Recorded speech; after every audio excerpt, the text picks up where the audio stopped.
Chapter 951. Even if it's not easy, I still have to do it. Yang Chendong quickly made up his mind.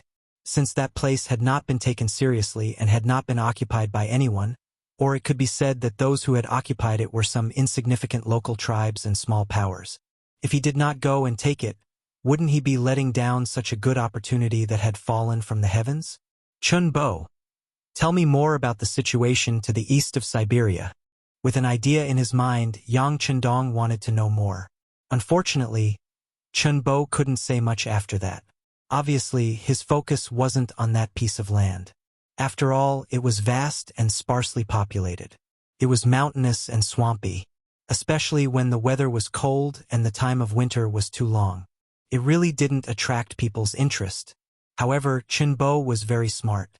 He seemed to have understood Yang Chendong's intention in an instant. Sixth young master, do you want to occupy that place? Yes, I do have such an idea. Chun Bo was one of his confidants, so Yang Chendong did not hide it and nodded. When Chun Bo heard this, he immediately looked like he wanted to say something but hesitated. Just say what you want to say. There are no outsiders here. Yang Chendong said encouragingly. Yes. Chun Bo nodded, then stood up from the chair, stood in a standard military posture and said, Sixth young master, this subordinate thinks that the eastern part of the Siberian prairie is of no value now, and the climate there is very bad. If we enter without sufficient preparation, it is likely to consume a lot of manpower, material, and financial resources. It may even be a huge pit that may take a long time to fill. Since that is the case, it is better to stabilize the Siberian prairie and guard it, not letting anyone invade at all. Then, with this as the starting point, we can develop eastward bit by bit in an orderly manner. After saying that, Chun Bo didn't even have the courage to look at Yang Chendong. Now, the sixth young master was no longer the sixth young master who only had a few thousand subordinates. Instead, he was a king with hundreds of thousands of soldiers and millions of people. Chun Bo himself didn't know if it was appropriate to say these things, but considering that he was asked, it was his duty to say what he should say. Otherwise, he would be irresponsible. When Yang Chendong heard these words, his expression gradually changed. He suddenly realized that he had been too impatient. He had only wanted to occupy the land, but he had not thought about whether reality would allow him to do so or what kind of price he would have to pay. Perhaps the wish in his heart was too grand, so he had to race against time because he was not sure if his successor would continue on his path if his dream was not fulfilled after he was gone. Also, his life had been a little too smooth recently, which made him forget himself. That's right, the Far East was indeed not suitable to send a large army into. It was not for any other reason, but because the weather was bad and the roads were difficult to travel. Without any foundation and preparation, it would be a huge project to develop there again. It was very likely that it would end up like what Chun Bo said. In the end, it would take a lot of manpower, financial, and material resources, and the final result would be far less than the cost. I was too impatient, Chun Bo. Thank you for your reminder. Yang Chendong, who had come back to his senses, very rationally gave up on the idea of migrating to the Far East. Chun Bo originally thought that his bluntness would make the sixth young master unhappy. If that was the case, his future path would be equivalent to reaching the end. However, he did not expect that not only was Yang Chendong not angry, but he even took the initiative to apologize to him. For a moment, he was shocked. He quickly waved his hand and said, Sixth young master, don't scare me. I'm a coward. Haha, you're a coward? There aren't many people like you who dare to speak so bluntly in front of me. However, I like it. If you have a problem, you should raise it. If you have doubts, you should speak up. Otherwise, everyone will make mistakes. The higher the position, the more mistakes you will make. In this regard, you've done very well. Yang Chendong laughed. It was the kind of laughter that came from the bottom of his heart. Chun Bo immediately laughed. Then, he brought up a topic that interested Yang Chendong. Sixth young master, although we're now spending a lot of effort in the Far East, it's still possible to develop a small area. It's also to find a way for future development. Moreover, there are a lot of things lacking in the Heber Prairie, such as food, war horses, weapons, and so on. It's a good opportunity to move some people there and help the army transport supplies. Isn't it killing two birds with one stone? Chun Bo said these words with the intention of fawning on them. After all, it wasn't good to directly reject Yang Chendong's overall plan. Now, he supported sending a small number of people there, which was a sign of goodwill. At least, it proved that Yang Chendong's decision was in the right direction. Haha, you actually know how to play tricks. Yang Chendong stretched out his hand and pointed at Chun Bo, asking him to sit down again. Then he asked with a questioning face, "Since you're talking about the Heber Prairie, why is there a lack of war horses there? And weapons, as far as I know, there are a lot of iron mines underground in that area." What Yang Chendong said, as far as he knew, was naturally from the experience of the future. In fact, not only was the Far East rich in iron resources, its tungsten reserves were also among the world's top. The tungsten resources were mainly distributed in the North Caucasus, East Siberia, and the Far East. The discovered mineral deposits were basically primary comprehensive ores, accompanied by molybdenum, copper, and so on. Yang Chendong really didn't understand why there was a lack of weapons in such a place. Soon, Chun Bo had an answer to these questions. "Sixth young master, you don't know, but as you said, there are still some iron mines in the area. It's not difficult to find them. The difficult part is that there are no people who can produce iron. If someone knows how to forge weapons, they will be treated like a treasure. Sometimes, two tribes and forces will fight to find this person. If they can't be used, they will be killed. Because of this, there are fewer and fewer such people.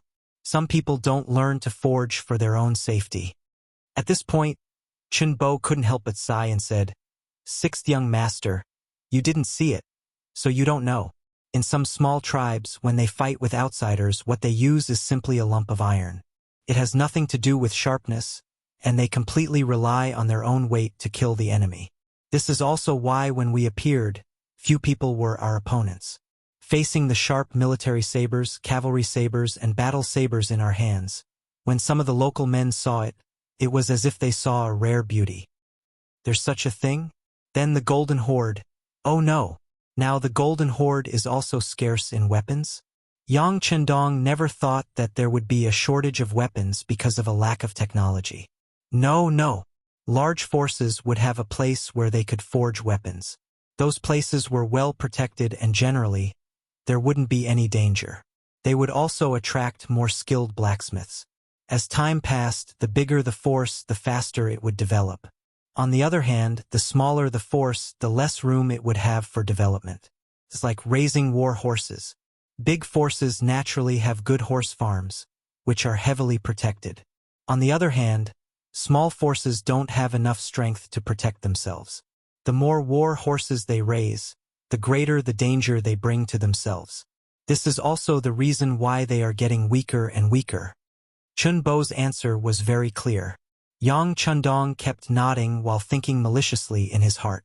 In the future, Russia's military equipment was always in the top 3 in the world. Could it be because they had suffered from poor weapons, so no matter how poor they were, they still wanted to develop their military equipment?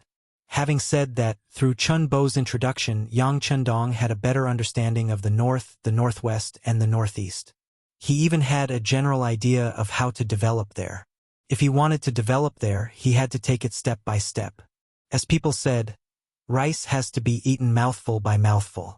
Yang Chendong was going to start with the army first. After all, without a strong military force to play a deterrent role, future development was just a fantasy. Chun Bo, you must have heard that the army has developed very quickly in the past 2 years. There are already 4 commanders in the army and the navy. Speaking of the army, Chun Bo was naturally envious. Yes, I heard about it from Commander Hu. Well, how about it? Do you also want to be a commander and have a general rank? Yang Chendong looked at Chun Bo with a smile. I will obey the orders of the 6th young master. Chun Bo did not refuse, nor did he show too much desire. Instead, he stood up and asked himself with the appearance of a soldier. Okay, are you really going to listen to my orders? The smile on his face gradually disappeared, and Yang Chendong's expression became much more solemn. Yes, I promise to obey orders. Chun Bo continued to speak with his body straight. I appoint Chun Bo as the governor of the Far Eastern state, in charge of the local development and military affairs there. When I'm not there, you are the sky there, and you have the right to decide everything. Yang Qindong made a very sudden decision. It was a decision he had never thought of before, but now it was announced. After the order was given, Chun Bo instinctively answered yes. But then his eyes widened. Sixth young master. Is this me taking off my military uniform? Of course not. Yang Qindong shook his head and continued. The Far Eastern Army will be established under your leadership in the Far Eastern state, and you will be the commander with the rank of Major General. Hearing that he was still in the army, Chun Bo was greatly relieved. He was worried that he would walk out of the army, and as long as he did not leave, he could discuss what kind of army to bring. Chapter 952. Although Chun Bo believed that his commanding ability was not bad, there was still Wu Shang among the three divisions. Compared to him, Wu Shang was more of a professional soldier. If the 3rd Division was promoted to the 3rd Army, Wu Shang would definitely be the commander. At most, he would be a political commissar. Although he was also a military officer, the political commissar was mostly in charge of ideology and logistics. This had always made him feel restricted. Now, he had become the commander of an army. Although he was not in the cold front, at least he could make his own decisions. As for managing the development of the Far Eastern region, Chun Bo could only smile bitterly. Who asked him to say that the Far Eastern region was not easy to develop, but they could try to develop slowly. Since he had such awareness, who else should he give this task to? Appointing Chun Bo as the governor of the Far Eastern region and concurrently as the commander of the Far Eastern Army was also Yang Qindong's decision. The Far Eastern region had to be developed. Although it could not be as fast as he wanted, it would not be too slow. This required someone familiar with the region. This would save a lot of time. In addition, the situation there was very complicated. If he only sent a civil official like Yu Mian, what would he do if he encountered danger? He had to be familiar with the situation there and also had to be proficient in both civil and military matters. Without a doubt, Chun Bo was a very suitable candidate. With the matter settled, Yang Qindong chuckled and pointed to the chair opposite him for Chun Bo to sit. You are now a major general. You can't forget Wu Shang and the commander of the 2nd Division, Luo Pe. You were all his subordinates. Now that you have been promoted, he can't forget. Therefore, I plan to promote the 2nd Division of the Cold Front to the 2nd Division of the Lu Army. The commander of the 2nd, 6th, and 7th Divisions, Luo Pe, will be promoted to Major General. The 3rd Division will be promoted to the 3rd Division of the Lu Army, and the commander of the 3rd Division, Wu Shang, will be promoted to Major General. Considering that he was still in the Siberian plains and was unable to recruit the superior soldiers of the Han Army, he would do it based on the current situation. He only needed 1 elite 3rd Division, 3 hybrid masters, and 1 female true master. What do you think? Of course. Chun Bo had no choice but to stand up and respond. He was already a major general, and there was no reason for him to stop others, not to mention that these 2 people were not inferior to him in terms of ability and experience. After a night of discussion, the 3 generals were decided. Chun Bo returned with satisfaction. Yang Qindong, on the other hand, slept very late. He thought a lot about the problems in the Far East. According to his plan, the 5-star army would have to fight with the Great Horde and even the Gyros. It would be a huge battle, and the transportation of supplies would become a huge problem. Without a strong backer, if he fought alone, he might not even be able to display a third of his usual strength. Thus, the establishment of the Far Eastern region was imperative. However, how to transport provisions and supplies from the first city to the Far East was still a huge problem. The closest ones were more than 1,000 miles away, and the farthest ones were more than 3,000 miles away. If they relied on people and horses to carry them, how long would it take to complete the transportation of provisions? As the saying goes, before the troops and horses move, the provisions must move first. If this problem was not solved, then no matter what, they could not expect to fight a big battle or win a battle there. All kinds of images flashed through his mind. If he had a train, then the distance of 1,000 to 3,000 miles would not be a problem. However, the problem was that although there were many things in the warehouse, there was still nothing like a train. Should he use a car? There were some in the warehouse, but the number was limited. If he couldn't make it himself, there would be problems with the warehouse's support. He didn't even understand the basic principles behind it. Once the car broke down, it would be a pile of scrap metal. If he could not make it and he did not have a train, then what should he do? This problem was very difficult for Yang Qindong. When he heard Luan Xiaoyu's even breathing sound in the room, the word train suddenly appeared in Yang Qindong's mind. Yes, there is a train to transport. As if he had suddenly thought of something, Yang Qindong abruptly said, causing Luan Xiaoyu, who was already in deep sleep, to turn over on the bed. She seemed to be muttering something. Obviously, she was dreaming of something. Seeing that he did not disturb his wife's sleep, Yang Qindong smiled quietly, then took off his clothes and walked to the bed. Lying on the bed and hugging the sleeping Luan Xiaoyu, Yang Qindong was still thinking about the train tracks in his mind. If there was no Yang Qindong, history would not have the first wooden track until the second half of the 16th century. It was in the mines and quarries of the United Kingdom and Germany that were made of useful wood. The cars that walked on the track were pushed by people or animals. It wasn't until 1767 that the price of metal in England plummeted. There was an iron factory owner who saw piles of pig iron that couldn't be sold for money and occupied a lot of space. So he ordered people to cast long iron bars and lay them on the factory's road.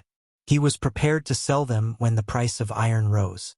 However, people found that the vehicles that walked on the road covered with iron bars were not only labor-saving but also stable. In this way, the train track was born before the train. Later, after continuous development, the iron bars were improved and made into groove-shaped rails. Later, the bottom of the rail was widened, forming an I shape like Chinese characters. This shape of the track was stable and reliable and had been used to this day. In this life, because of the sudden appearance of Yang Qindong, the train track also appeared more than 200 years earlier. There was a train track in Xiqian City that was built according to Yang Qindong's idea, which was used to transport goods. It was only because later on Ryukyu Island began to build cement roads on a large area that the train track was stopped and unused. However, it turned out that the technology had matured. If a rail channel could be built from the first city to the Siberian prairie, wouldn't it be much easier to transport goods? One had to know that there was no shortage of iron ore in the Far East. As long as enough people were sent to mine, there would be enough skilled workers to build the tracks and lay them step by step from the Far East to the first city. At that time, some rail cars could be built on the tracks. It would be much more convenient and fast whether it was pulled by people or pushed by people. This was a bold idea but also a feasible one. When there was no shortage of people and iron, Yang Qindong firmly believed that this matter could be done well. He even saw the railway line that stretched for thousands of miles, saw a steady flow of goods moving back and forth, and saw the spectacular scene of the five-star army's flag being inserted in every corner of the world. Early the next morning, Yang Qindong arranged for Beta Persei to send a telegram to Xiqian City, asking for the people who had followed him to build the tracks and the mold machines that had been made before to be transported to the first city. He had great use for them. There was a strict order in the telegram that the relevant technical talents were not allowed to be intercepted in Xiqian City. Those who were named had to be released. Otherwise, once they were found out, they would be held accountable. This was a rather harsh telegram, and there was nothing they could do about it. After several years of development in Crimson City, there were indeed many talents. Their brains were active, and after reading the books that Yang Qindong gave them that could be called divine books, they relied on imitation to make a lot of things, and were constantly studying the core technology. Usually, such people were also regarded as great talents by Xiqian City. If other provinces wanted such talents in the process of construction, they would not be able to do it no matter how hard they tried.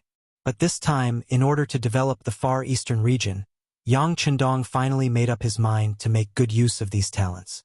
These talents could be compared to the sharp blades of thousands of soldiers and horses.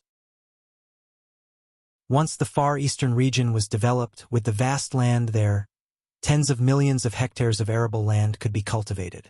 that could solve the problem of food and clothing for many people. Not only did he have to occupy such a place, but he also had to occupy it early so that he could benefit early. During the period before the new year, Yang Chendong was basically busy with this matter. Originally, he had to return to Qiqian City to accompany his wives and beloved daughter, Lei. During the new year, batches of materials and talents were also sent from Qiqian City to Origin City. After everything was prepared, Chun Bo personally went to the logistics division and selected an entire division from the division commander, Yang Si. The division consisted of 4 regiments of 8,000 people. In Yang Chendong's expectation, Chun Bo took about 500 relevant technical personnel and thousands of old farmers who had enough farming experience to embark on the journey to Siberia for the second time. Not long after Chun Bo left, at the beginning of the 3rd month of 1455 AD, Baiming's 400,000 troops set off in 2 directions. They gathered at Datong and Shen Mansion respectively, and then went straight to Wala Yeshen's troops. The situation in the grassland also became extremely tense at this moment. Yang Chendong had no choice but to stay in Origin City. He wanted to watch the 2 sides fight. It would be best if they could fight to a standstill. Only then could he leave Origin City and return to Qiqian City with peace of mind. With Yang Chendong staying behind, the new army and the 1st Cavalry Division were on standby. Origin City, including the newly built outer wall of Mabe City, was very peaceful. Every day, there would always be some Han people or grassland people who came to Origin City to avoid the war. Origin City was very generous. As long as you were willing to come, you could always arrange a lot of things to do. As long as you were not found to have any problems, other than Qiqian City, there were many other places you could go. For example, the stable Laos Province, Vietnam Province, Cambodia Province, Luzon Province, Korea Province, and the Far East Province that still needed a lot of manpower. In short, as long as you were willing to endure hardships and contribute, there would always be a suitable position for you. Could really make everyone have food to eat, work, and work. At that time, this was not an easy thing to do. There was no need to talk about the grassland people. After years of fighting, they did not think that anywhere was safe. It was the same for the people of the Great Ming Dynasty. After the Great Ming Dynasty was divided into the North and South, the 2 Great Ming Dynasties were constantly accumulating strength in anticipation of the moment of unification. For this reason, the people's taxes kept increasing. The people could be said to be miserable. Whether it was farming or doing business, most of their income had to be handed over. Chapter 953. Now that the flames of war were rising, more and more people would be requisitioned. The people who could not stand this pressure regarded the first city as a paradise. It was said that as long as one came here, as long as one was willing to do something, there would be enough food to eat. Just this point alone was enough to make countless commoners yearn for it. The scale of the first city was expanding day by day, and the population was increasing every day. Every once in a while, a group of people who had just passed the examination would be sent to various places to resettle. Everything seemed to be thriving. When the North and South Ming dynasty chose to fight against different opponents, Yang Xie entered a quiet and peaceful period. According to Yang Chendong's instructions, he had to take advantage of this peaceful period to vigorously develop himself and count and integrate more people. This was because once he wanted to go to war, he would occupy new territory, and he would need new troops and people to guard and develop. Therefore, the more people under his power, the better. He was not afraid of having too many people, especially the Han people and other foreign races who were loyal to the Han people. After a short period of peace, Beta Persei also took the opportunity to be lazy. On this day, he accompanied his woman, Kikij, to his mother-in-law's house for dinner.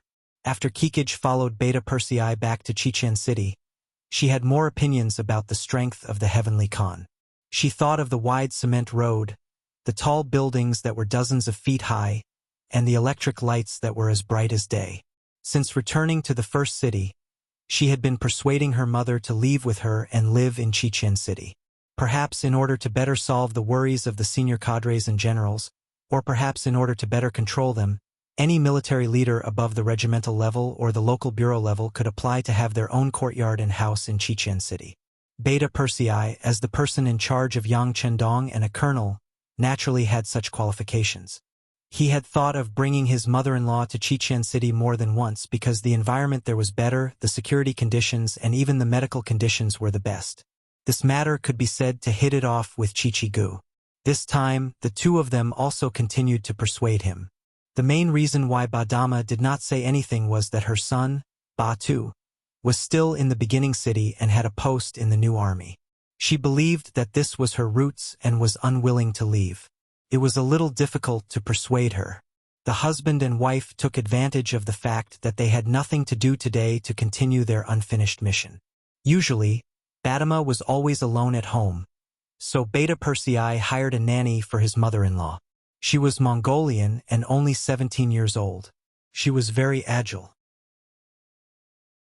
Later, she was given a Chinese name, Alian, and Badama liked her very much.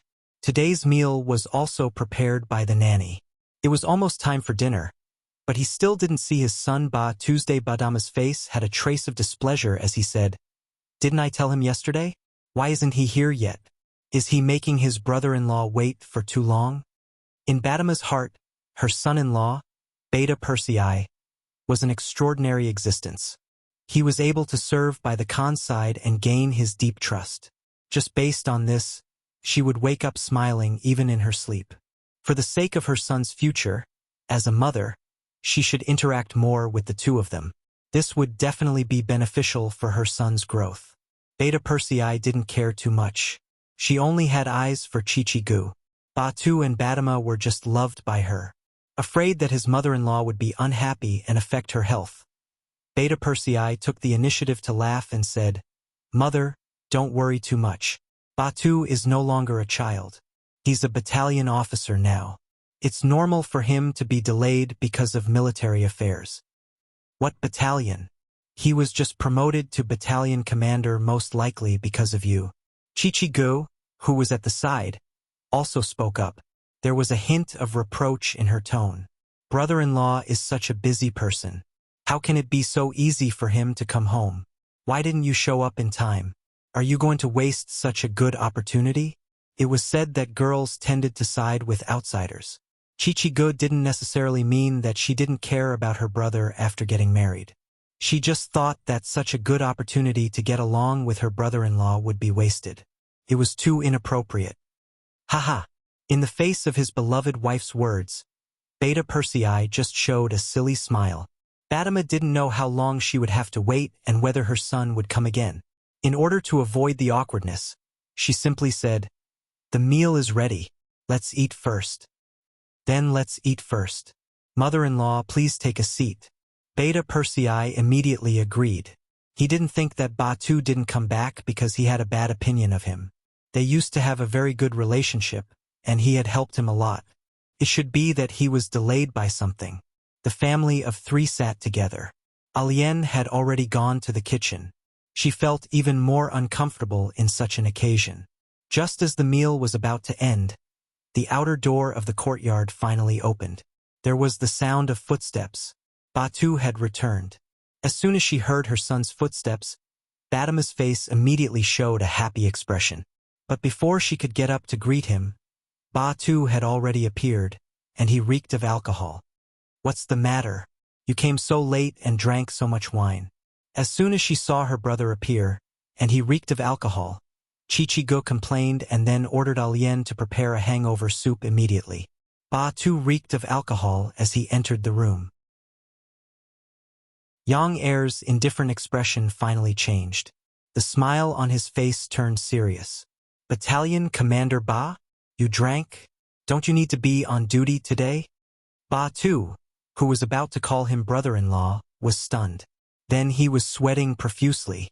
"Sis, brother-in-law, I don't need to be on duty in the afternoon, but I have to go to the barracks at night to patrol."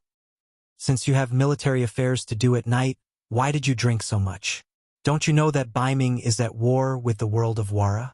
The beginning city seems to be safe, but the war is on the verge of breaking out.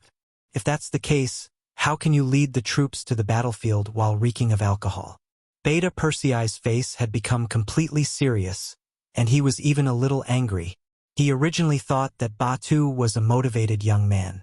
Even so, it was convenient to help such an ambitious young man within the scope of possible.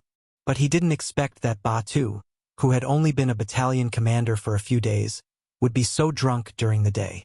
This was simply disappointing. As soon as Beta Persei's face fell, Batama and Chichigo didn't dare to speak. The little nanny, Alien, stood nervously at the side, not knowing whether to leave or not. The atmosphere in the room became very quiet and awkward. After a while, Chichigo finally couldn't help but say, "Second brother, he just drank some wine. It's not a big deal. It's not a big deal if there's no war. But once there's a sudden war, do you think Batu will be better? He's now a battalion commander in Suhi's Tatar division. Do you know that the Tatar division's military regulations and combat power are second only to the 1st Cavalry Division?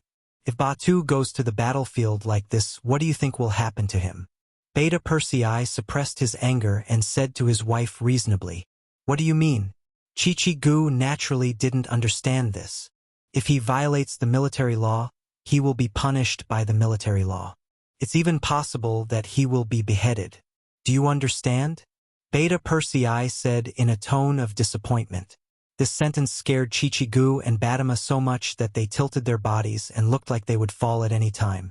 Fortunately, Yang Er reached out in time to support his wife. Alien, who was at the side, was also very perceptive and supported Batama. Is this serious? Batu, how can you drink so much wine in broad daylight? If something really happened, even your brother-in-law wouldn't be able to say anything. What are you doing? After Batama recovered from his shock, he immediately reprimanded his son. In the eyes of a mother without a husband, her son was her sky and her earth. If something really happened, she really didn't know how to continue living. Although Chichigo didn't say anything, her eyes showed obvious reprimand. Obviously, this incident angered her as his elder sister. She was angry at her brother's failure to live up to her expectations.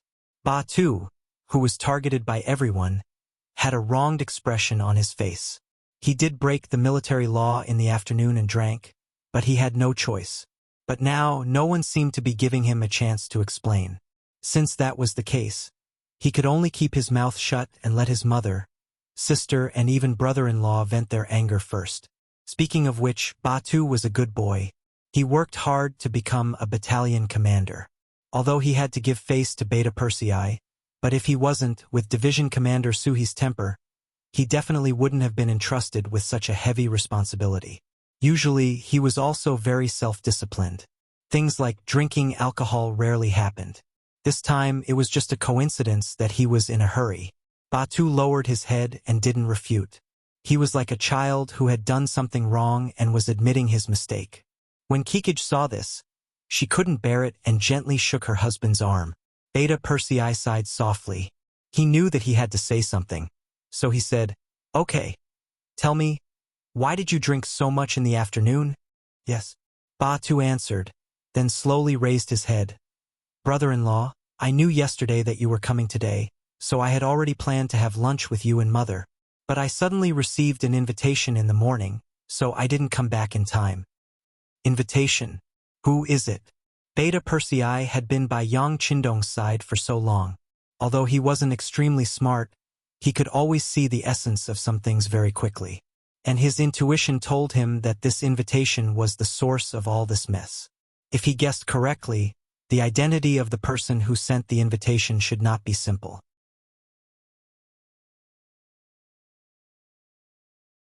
Chapter 954. In front of Second Yang, Batu naturally told him everything he knew. He immediately said, "It's 6th Commander Yang. He's marrying Xiaofeng today and has invited all of us regiments and battalions to congratulate him. Who would dare to refuse such a request?" Yang Lu's, ha ha ha. "Batu, I didn't expect you to not tell the truth in front of me. Do you really think your wings have hardened?" At first, Yang Er was still listening attentively, but when Yang Lu's name was mentioned, he laughed loudly, and there was even a hint of anger in his laughter. "Brother-in-law, why would I lie to you? It's true." It was Batu's turn to be puzzled. He didn't know what he had said wrong or what nonsense he had said. You still dare to say it's true. You just said that sixth brother Yang is marrying Xiaofeng. But you don't know that I just attended his wedding banquet a week ago. Why is there another wedding banquet so soon? Tell me, if you're not lying, then what is it? This time, Beta Persei had completely restrained his smile and changed his attitude into an angry one. It's true. There was a wedding banquet a week ago, but this time he is marrying a new concubine. This is his 12th concubine. The aggrieved Ba Tu continued to explain. He also attended the wedding banquet a week ago, but because of his identity, he couldn't sit at the same table as Beta Persei. This answer surprised Beta Persei. Is actually the 12th concubine? Although the young master didn't object to the high-ranking officials marrying concubines and even said that it was for the great Han dynasty, it wasn't good to marry so many at once. As a servant of the Yang family, the young master only had 7 wives, but Ba Tu had married 12 concubines. What would the young master think if he knew? Although Yang Qindong wouldn't say anything about such a thing, he still had to consider his feelings. Yang Lu was getting more and more out of hand. Thinking of this, Beta Persei lost interest in eating and stood up. Ba Tu, brother-in-law has wronged you. Don't take it to heart. This is all for your own good. But you have to remember that drinking during the day is always wrong. Do you understand? Yes, brother-in-law, I was wrong. Ba Tu did not dare to blame Beta Persei. He could still tell if Beta Persei was doing this for his own good. Beta Persei made his attitude clear. This was the first time he had taken the initiative to stand up for Ba Tuesday. Well, if there's such a thing in the future, you can go, but don't drink too much. Just be polite. If someone forces you on such a matter, you don't have to give them face. If someone tries to make trouble for you, you can come to me directly. I'll go and reason with them. Ba Tu was so touched that he nodded repeatedly. Brother-in-law, don't worry. This won't happen again. Yes, since you're back, spend some time with your mother and sister. You can go out for a while. Beta Persei gave Badama and Kikij an apologetic look. Now that such a thing had happened to Yang Lu, as the leader of the family, he had to take care of it. Beta Persei strode away. Alien hurriedly went down to prepare the hangover soup. Badama and Kikij were also busy helping Ba Tu take off his coat to let him have a good rest.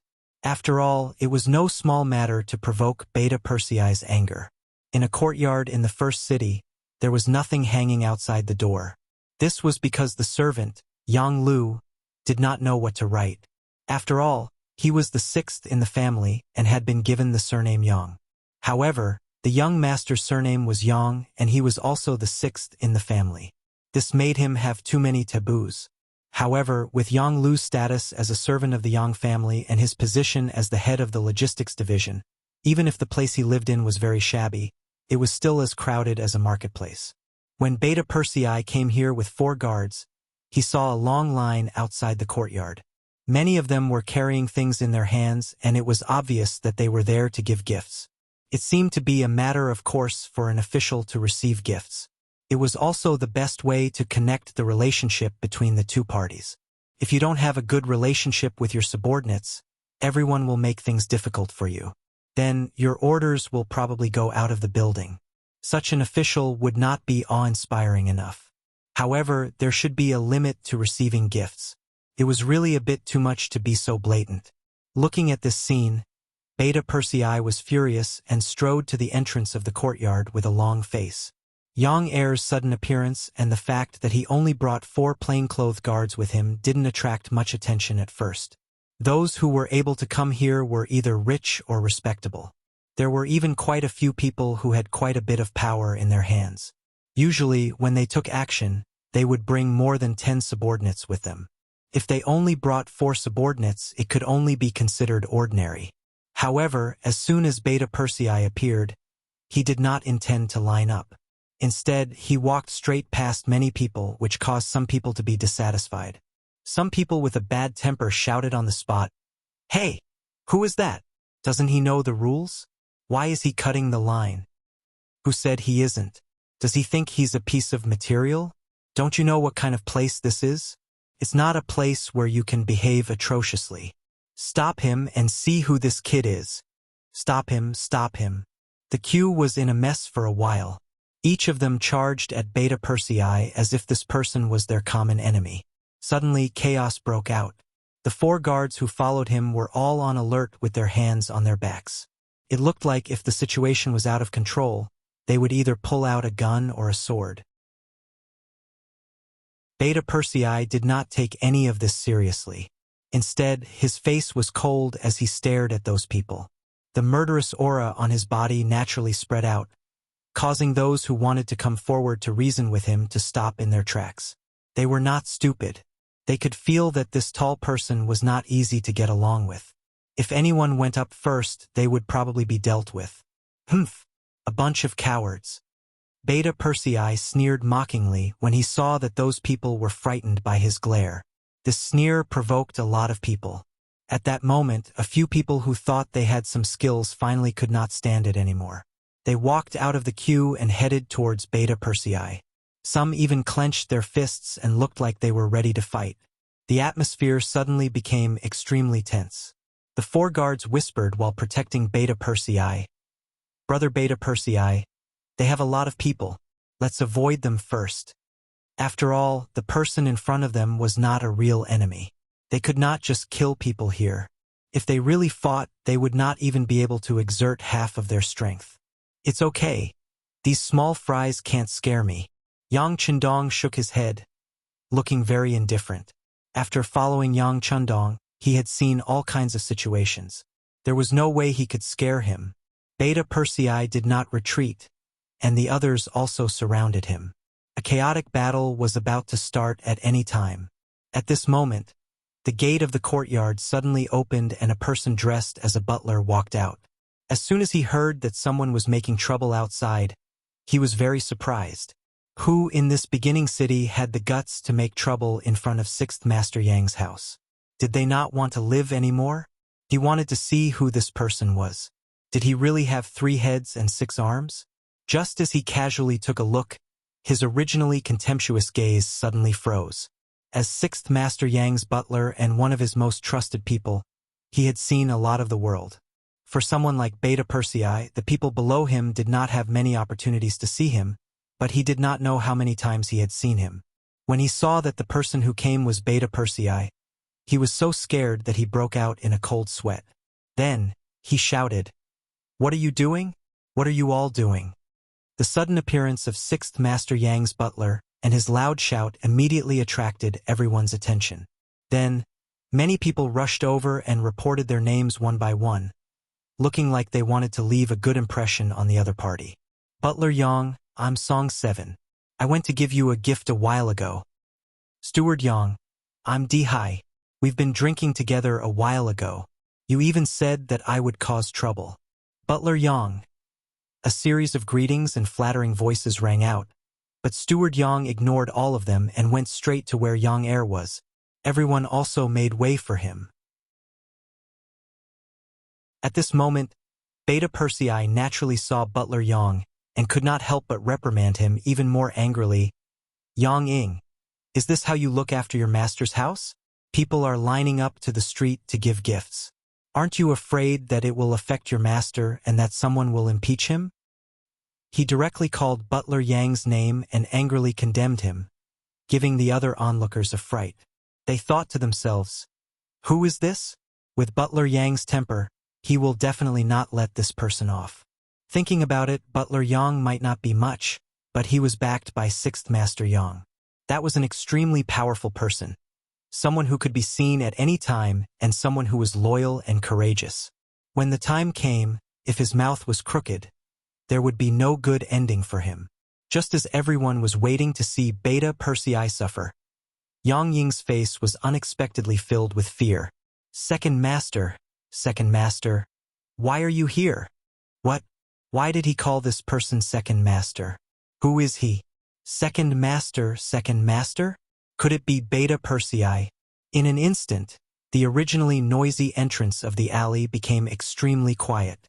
Obviously, everyone thought of Beta Persei's true identity. "Don't call me Second Master, I can't afford it. Where is your master?" Beta Persei's anger had not subsided, and he was not willing to lower himself to the same level as Yang Ying. Master is taking an afternoon nap," Yang Ying said, sweating profusely. In his eyes, Yang Chandong was not that scary because people of that status would not lower themselves to the level of an insignificant person like him. However, Beta Persei was different. If he really dared to make a move on him, even the master behind him would not be able to protect him. "Afternoon nap, he seems to be in a good mood.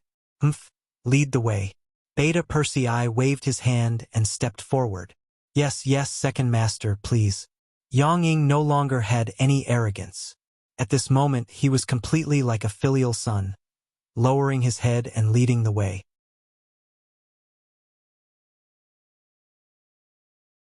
Chapter 955.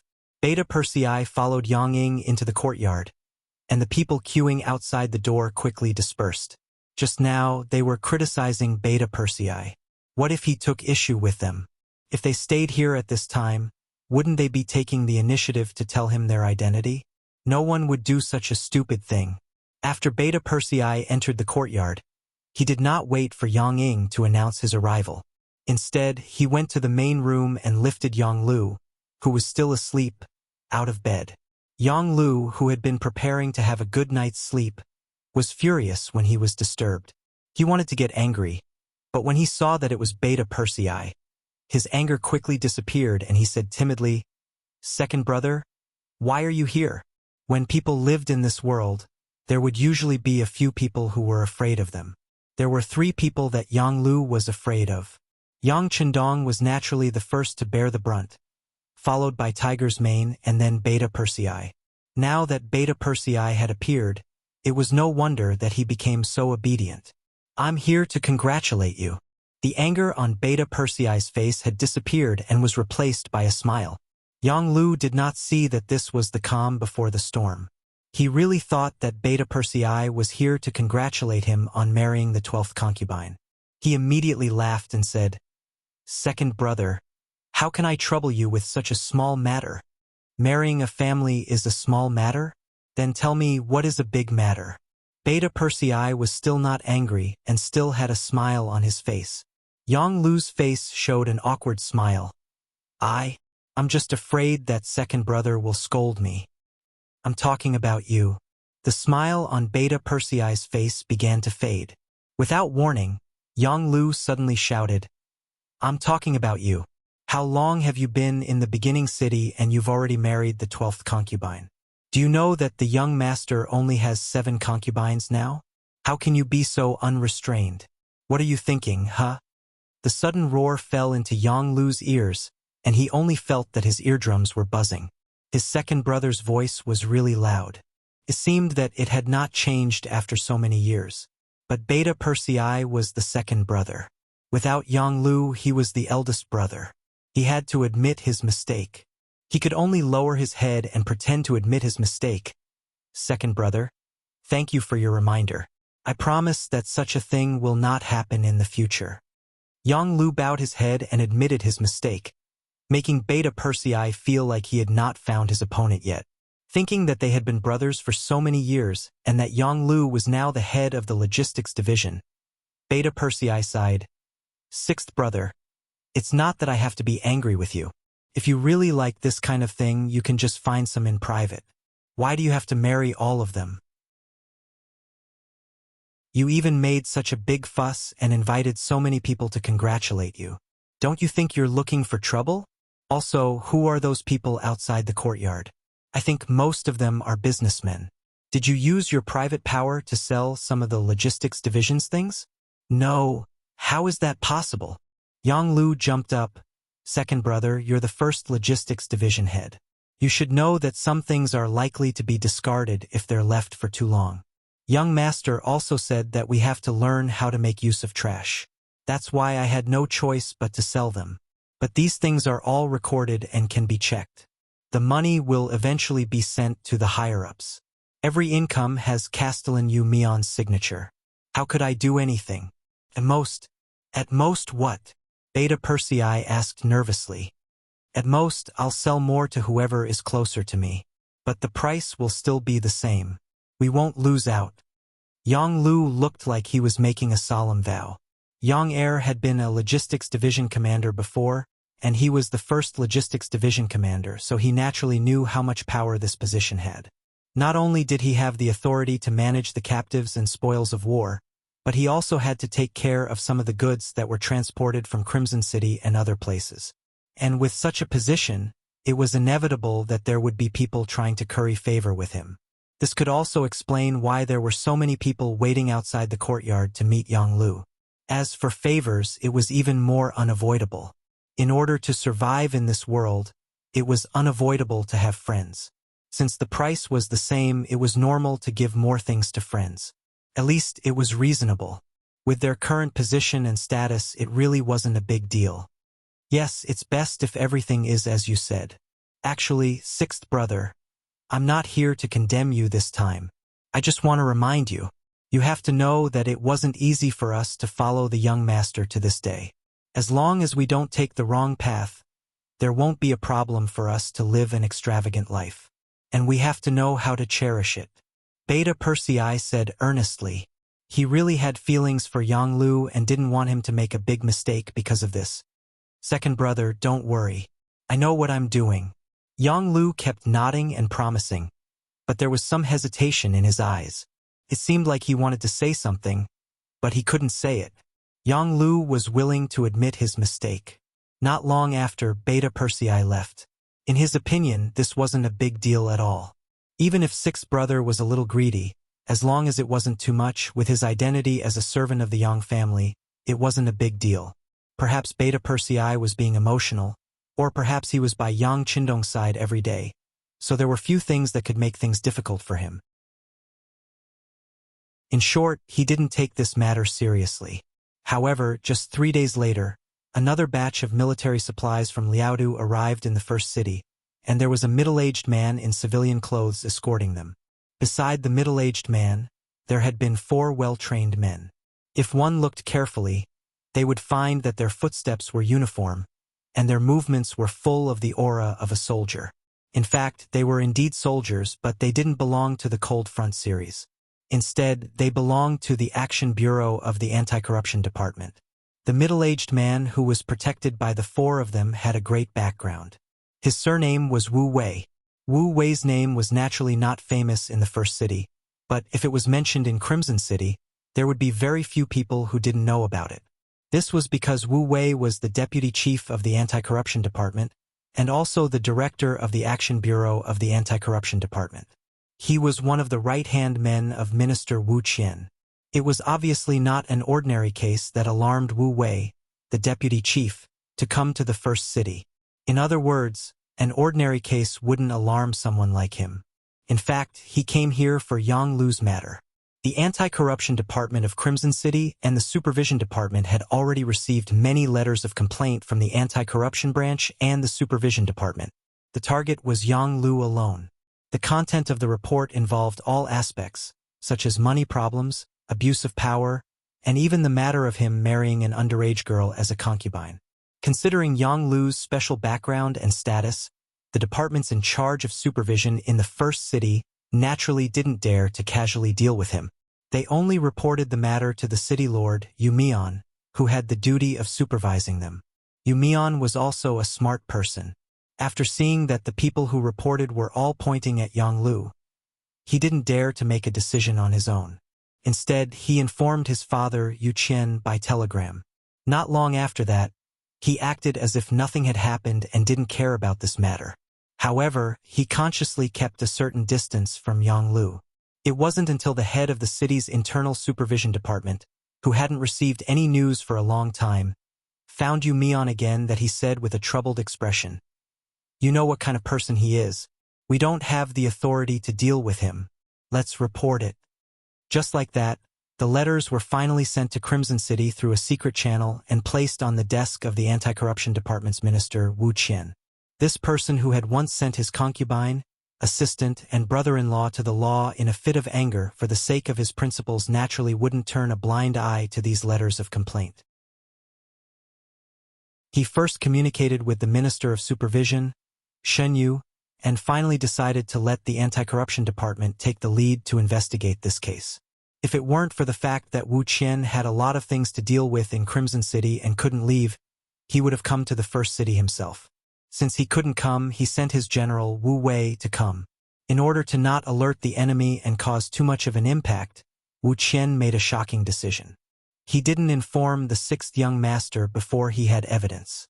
This would save everyone from having ugly expressions when they found out that it was a false accusation. Hence Wu Wei came. Moreover, he came to the city quietly and inconspicuously. Thus, the investigation began. Yang Lu wasn't in vain. With his position, he had made a lot of friends in the past 2 years. He even had his own sources of information in the supervision department. He was quickly informed that someone was investigating him, but because the person who tipped him off was too low-level, he couldn't get more information. However, just the fact that someone was investigating him was enough to make Yang Lu nervous. His first feeling was that some of the bad things he had done had been exposed, but then he denied it. Logically speaking, if that was the case, they could have detained him first and then investigated him. Wouldn't that be much more convenient? Once some people saw that he had lost power, there would probably be many people who would kick him when he was down. However, they didn't do that. Did this mean that the other party was only suspicious and was investigating in private?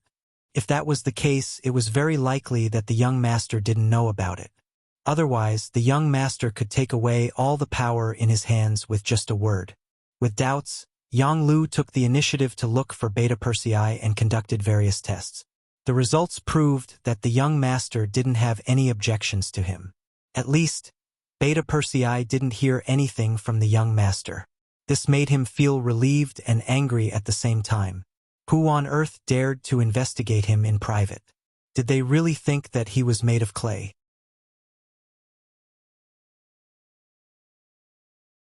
Chapter 956. In his courtyard, Yang Lu no longer hid the anger on his face and said angrily, "Someone, come here." "Master, what are your orders?" The butler, Yang Xing, appeared in time. "Send out some capable men to scare the other party." Yang Lu did not say it clearly, but Yang Xing understood. As Yang Lu's most trusted subordinate, Yang Xing was in charge of many things related to him. When he found out that someone was investigating his master, he proposed to teach the person a lesson. However, he held back because he did not know the person's background. Now that he was sure that it was not the sixth young master who was investigating him, Yang Lu did not want to hold back anymore. Yang Xing could not hold it in anymore. "Master, please wait for the good news. I'll do it now." Wu Wei seemed to be a reckless man, but he was actually very careful when doing things. He knew what kind of movement this investigation would cause and what kind of influence it would bring if the news was leaked. Therefore, after entering the beginning city, he rented a small courtyard in a private house and worked independently. Other than the necessary documents and people, he never met other guests in private. Even the people in the same department did not know where he was. At the beginning of the first year, all of his actions were secret. Only some smart people found out about the existence of such an investigation through some things. However, as time passed, after more than 20 days since he arrived in the beginning city, his residence was finally found out. The news was provided by 4 members of the Action Bureau from the Anti-Corruption Department. They said that they found someone wandering around during the day and they were afraid that the location had been exposed. At this moment, Wu Wei had obtained a lot of evidence about Yang Lu's crimes. Initially, he thought that he should report to the sixth young master after gathering all the information. After all, they had secretly investigated the sixth young master's servant for such a long time. It was time for them to fight for the initiative. Wu Wei didn't expect that someone would come knocking on his door so soon. Looking at the slightly late sky, Wu Wei made a decision. He would do a surprise attack tonight and gather all the main problems. Tomorrow morning, he would send an invitation to pay a visit to the sixth young master. That night, the coal lamp in Wu Wei's room did not go off. In the middle of the night, a blood-stained dagger suddenly flew into Wu Wei's room and nailed itself on his desk. The commotion attracted the attention of the other 4 members who were also awake. 2 of them stood guard beside Wu Wei, and the other 2 rushed out to look for the murderer. In the room, Wu Wei looked at the sharp dagger that was about a foot away from him. His expression became complicated. "Chief, are you all right?" The two operatives from Crimson City were extremely nervous. Although Wu Wei was also the vice director of the anti-corruption department, in the eyes of the people in the operations bureau, they preferred to call him director. "It's fine. They don't intend to take my life." Wu Wei shook his head. He had once participated in Lung Feng's assessment and passed with his skills. It was a pity that he was too old and was eventually rejected. That was how he got the chance to work in the Ministry of Supervision. Later on, when Chief Wu Qian set up the anti-corruption department, he took a fancy to him and was entrusted with an important task. That was how he got his current position. It was precisely because his position was high enough that he was able to perceive more things when looking at things. He knew that it would not be easy to investigate Yang Lu, a servant of the Yang family. In the worst-case scenario, his life would be in danger. Now, it seemed that everything had come true.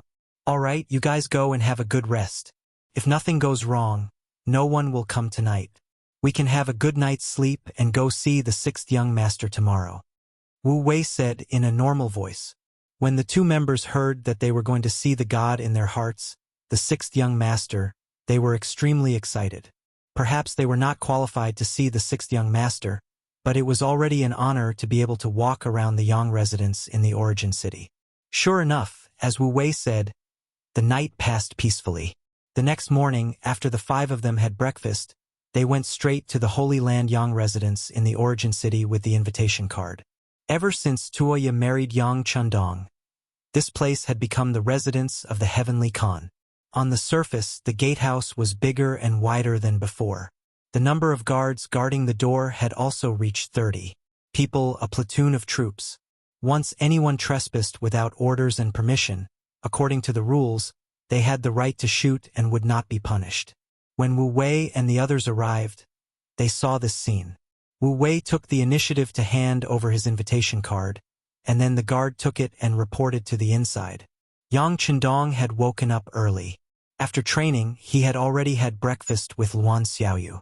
At this time, he was enjoying the cool summer morning in the small courtyard. At this time, the captain of the 1st Guard Brigade, Qiu Vi, appeared and respectfully handed over Wu Wei's invitation card. Wu Wei. When Yang Chundong saw the name and official position written on the card, he could not help but be stunned. Luan Xiaoyu, who was peeling oranges for Yang Chundong, had a puzzled look on her face. "Who? Is it Wu Wei, the Vice Minister of the Anti-Corruption Department and the Director of the Action Bureau? Why did Big Brother summon him?" Compared to Yang Chindong, Luan Xiaoyu was obviously more familiar with some of the high-level figures in Crimson City. Hearing that she reported the position based on a person's name, Yang Chundong said with a wry smile, "I didn't summon him. I'm afraid he has other important matters to attend to. In that case, please." Although he did not know why he did not receive a report in advance when a high-ranking official like Wu Wei appeared in the beginning city, since he was here, it should be an important matter to report. After getting permission, Wu Wei came to a courtyard after 7 or 8 turns and finally saw Yang Chindong, who had been rumored in Crimson City. At this time, Luan Xiaoyu had already entered the house. As a woman, she knew very well when to appear and when to disappear. It was Yang Chindong's first time seeing Wu Wei. After all, when he left Crimson City, this person's identity was not enough to attract his attention. "Your Vice Minister Wu?" "Yes, 6th young master. I'm Wu Wei. This time, I was ordered by the minister to come to the beginning city to investigate something." Wu Wei immediately admitted. "Investigate something?" Yang Chundong pondered the deeper meaning of this sentence. "Yes." Wu Wei nodded in response. It seems that since Vice Minister Wu took the initiative to appear, there should be a conclusion to the investigation. Yang Chindong leaned back on the chair. No matter what the other party was investigating or what thoughts he had, since he appeared in front of him, it meant that there was a conclusion to the matter. He wanted to see what the anti-corruption department did in the beginning city without notifying him. He did not answer immediately. Instead, he took out a bloody dagger from his bag. Qiu Vi, who was beside him, saw this scene and shouted angrily, Put the dagger down. What are you trying to do? Hey Cho V, don't be so agitated. Vice Minister Wu won't hurt me. Yang Chendong did not have any intention of moving. He just watched everything calmly. Since Wu Wei had exposed his identity first, he was not here to assassinate him. Wu Wei only remembered the identity of the person in front of him when he was yelled at. Immediately, he said awkwardly, "Sixth young master, I'm really sorry. I forgot the rules." "It's okay. You can continue." Yang Chendong stretched out his hand and made a gesture of invitation. He continued to look at him. Wu Wei was deeply impressed by Yang Chendong's calmness. However, he did not know that at least until now, there was no one who could be an enemy of the sixth young master. Even if Wu Wei had some skills, he would not be able to hurt him. Since that was the case, why should he be anxious? Wu Wei took down the bloody dagger and placed it on the stone table in front of him. Then, he took out a stack of documents and placed them on the stone table as well. He said, "Sixth young master, these are some reports about Yang Lu and the evidence of his crimes in the beginning city in the past 20 days.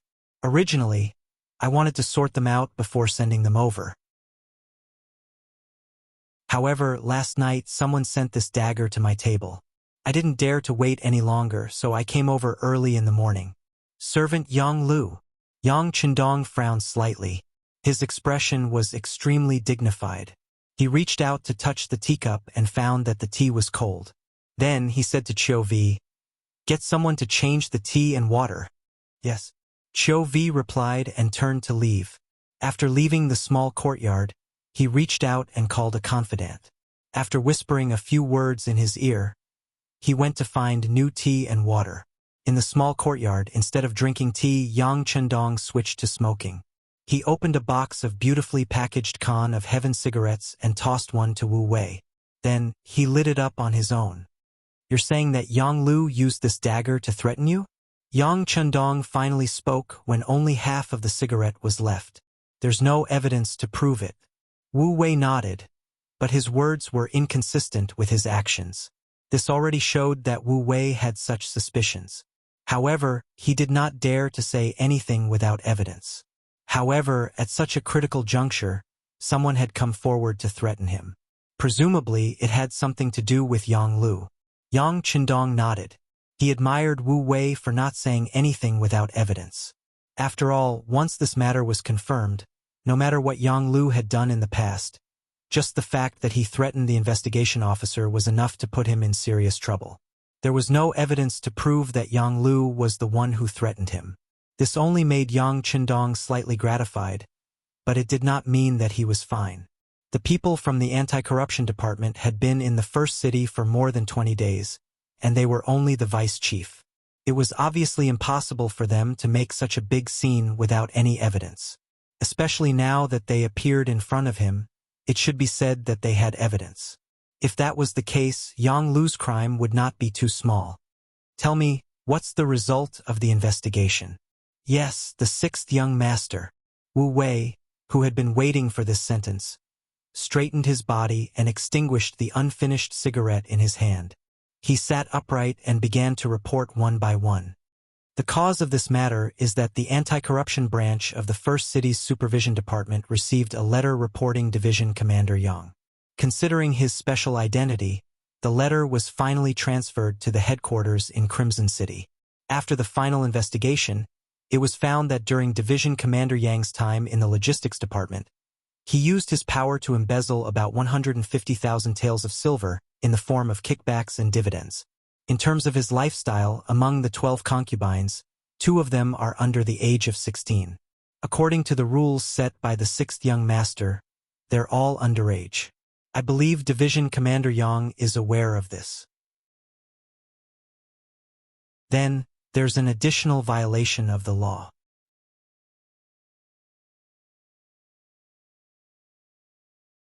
Chapter 957. Not to mention the process of the report, just the final result of the embezzlement amounted to 150,000 taels of silver. Yang Chendong's frown deepened. He had once said that he would support the officials with a high salary. If one wanted to make money, then don't be an official. If one wanted to be an official, then don't think about making money.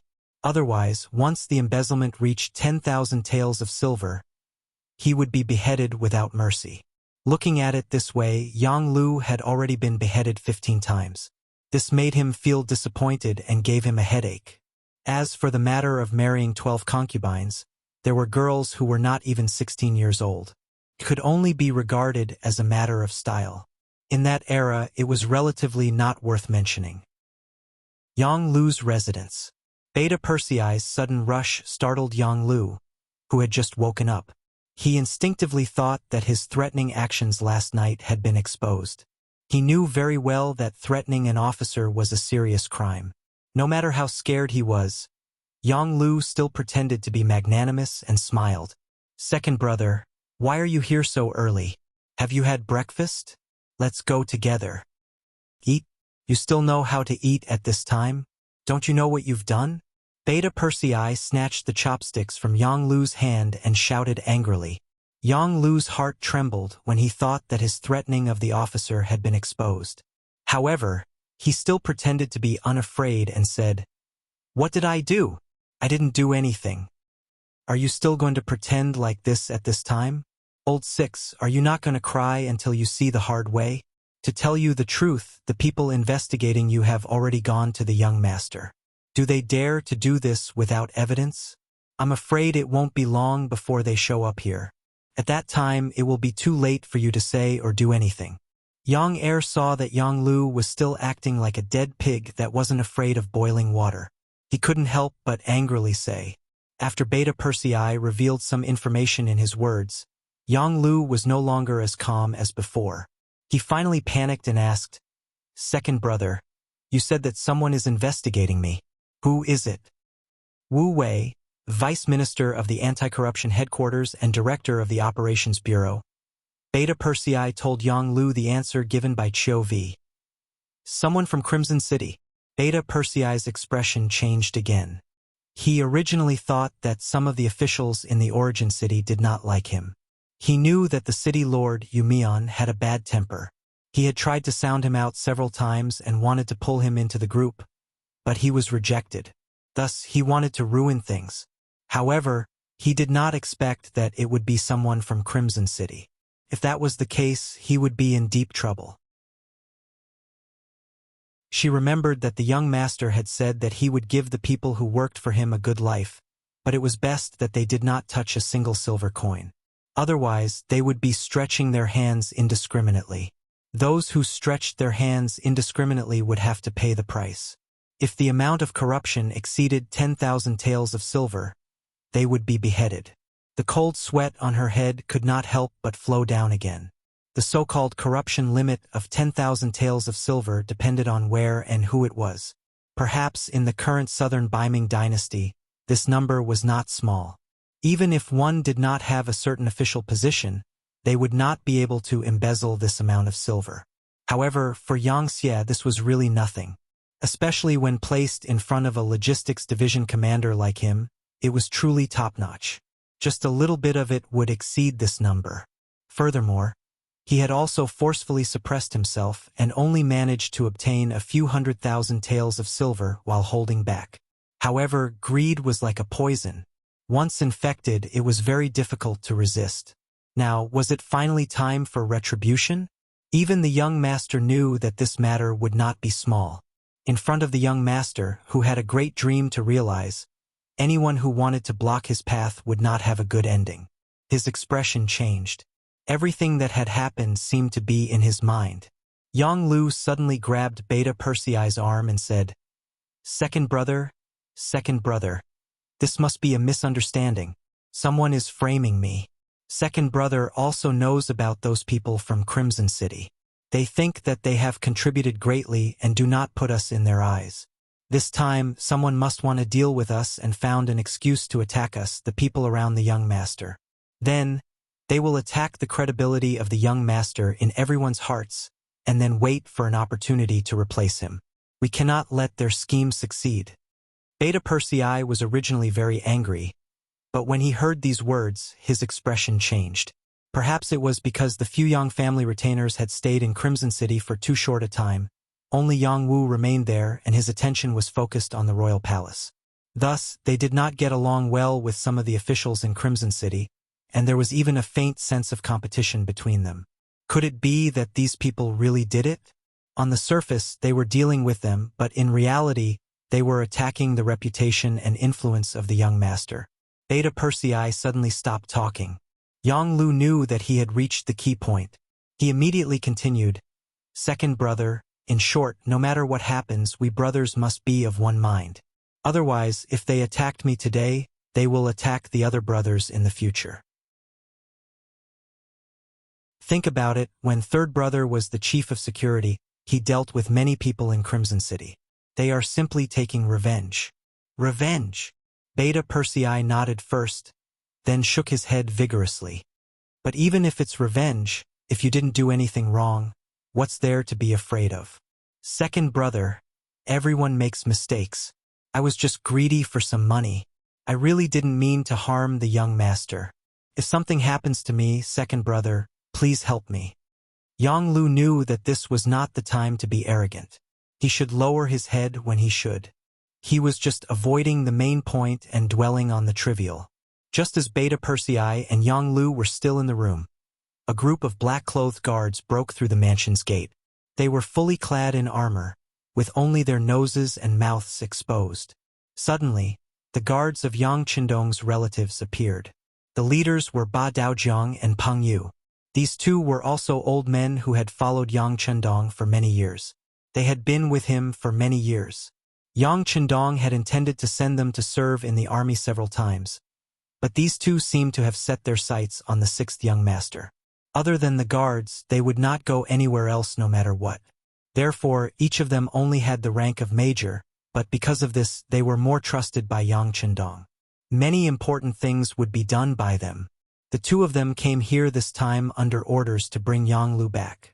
As Yang Qindong's servant and also the head of the logistics division, Yang Lu could be said to have a lot of power in his hands. If he really wanted to do something, even the current city lord, Yu Mian, had no right to ask or interfere. His mansion had always been regarded as the safest place. However, today someone had barged in. Butler Yang Ying immediately rushed out with more than a dozen guards, looking like he was going to punish them. Butler, they seemed to be from the Ares guards. A guard who was about to rush forward saw the identity of the intruder and immediately stopped in his tracks. When the other guards heard this, they carefully identified the intruder and came to the same conclusion, so they all stood still. That's right, sixth brother Yang usually treated them well, but if they were to become enemies with the battle god because of this, they would never do that. Everyone in the first city knew that without the Ares guards, they would not have everything they had now.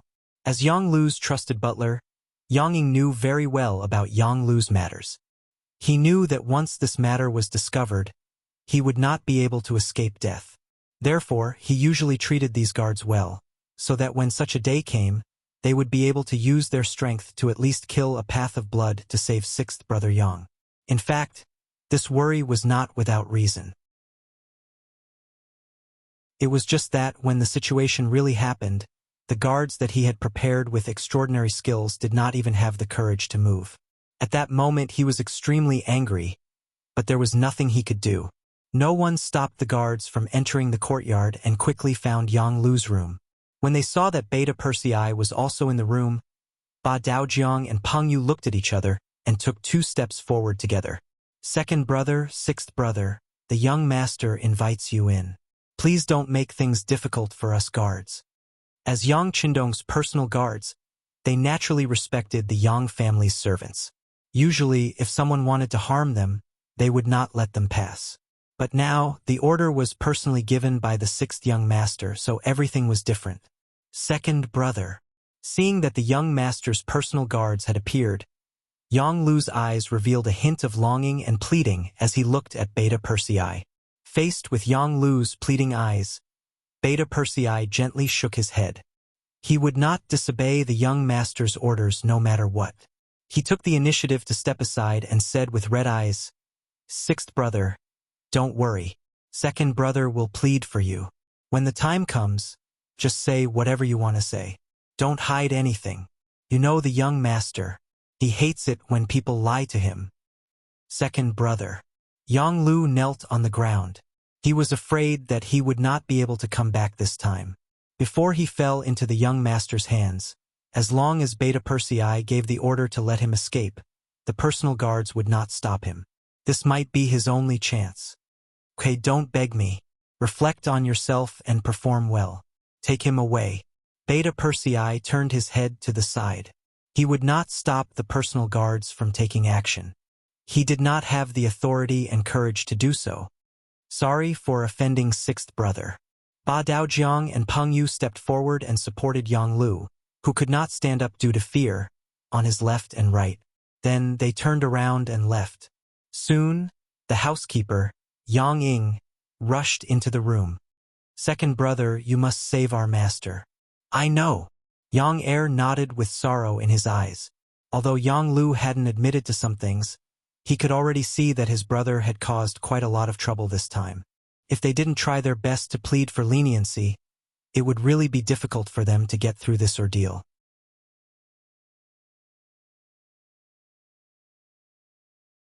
Chapter 958. In the courtyard of the Yang mansion, Wu Wei sat opposite Yang Qindong. He watched as the God Master smoked half a box of cigarettes in a short time. He even saw the anxiety and anger in the God Master's eyes.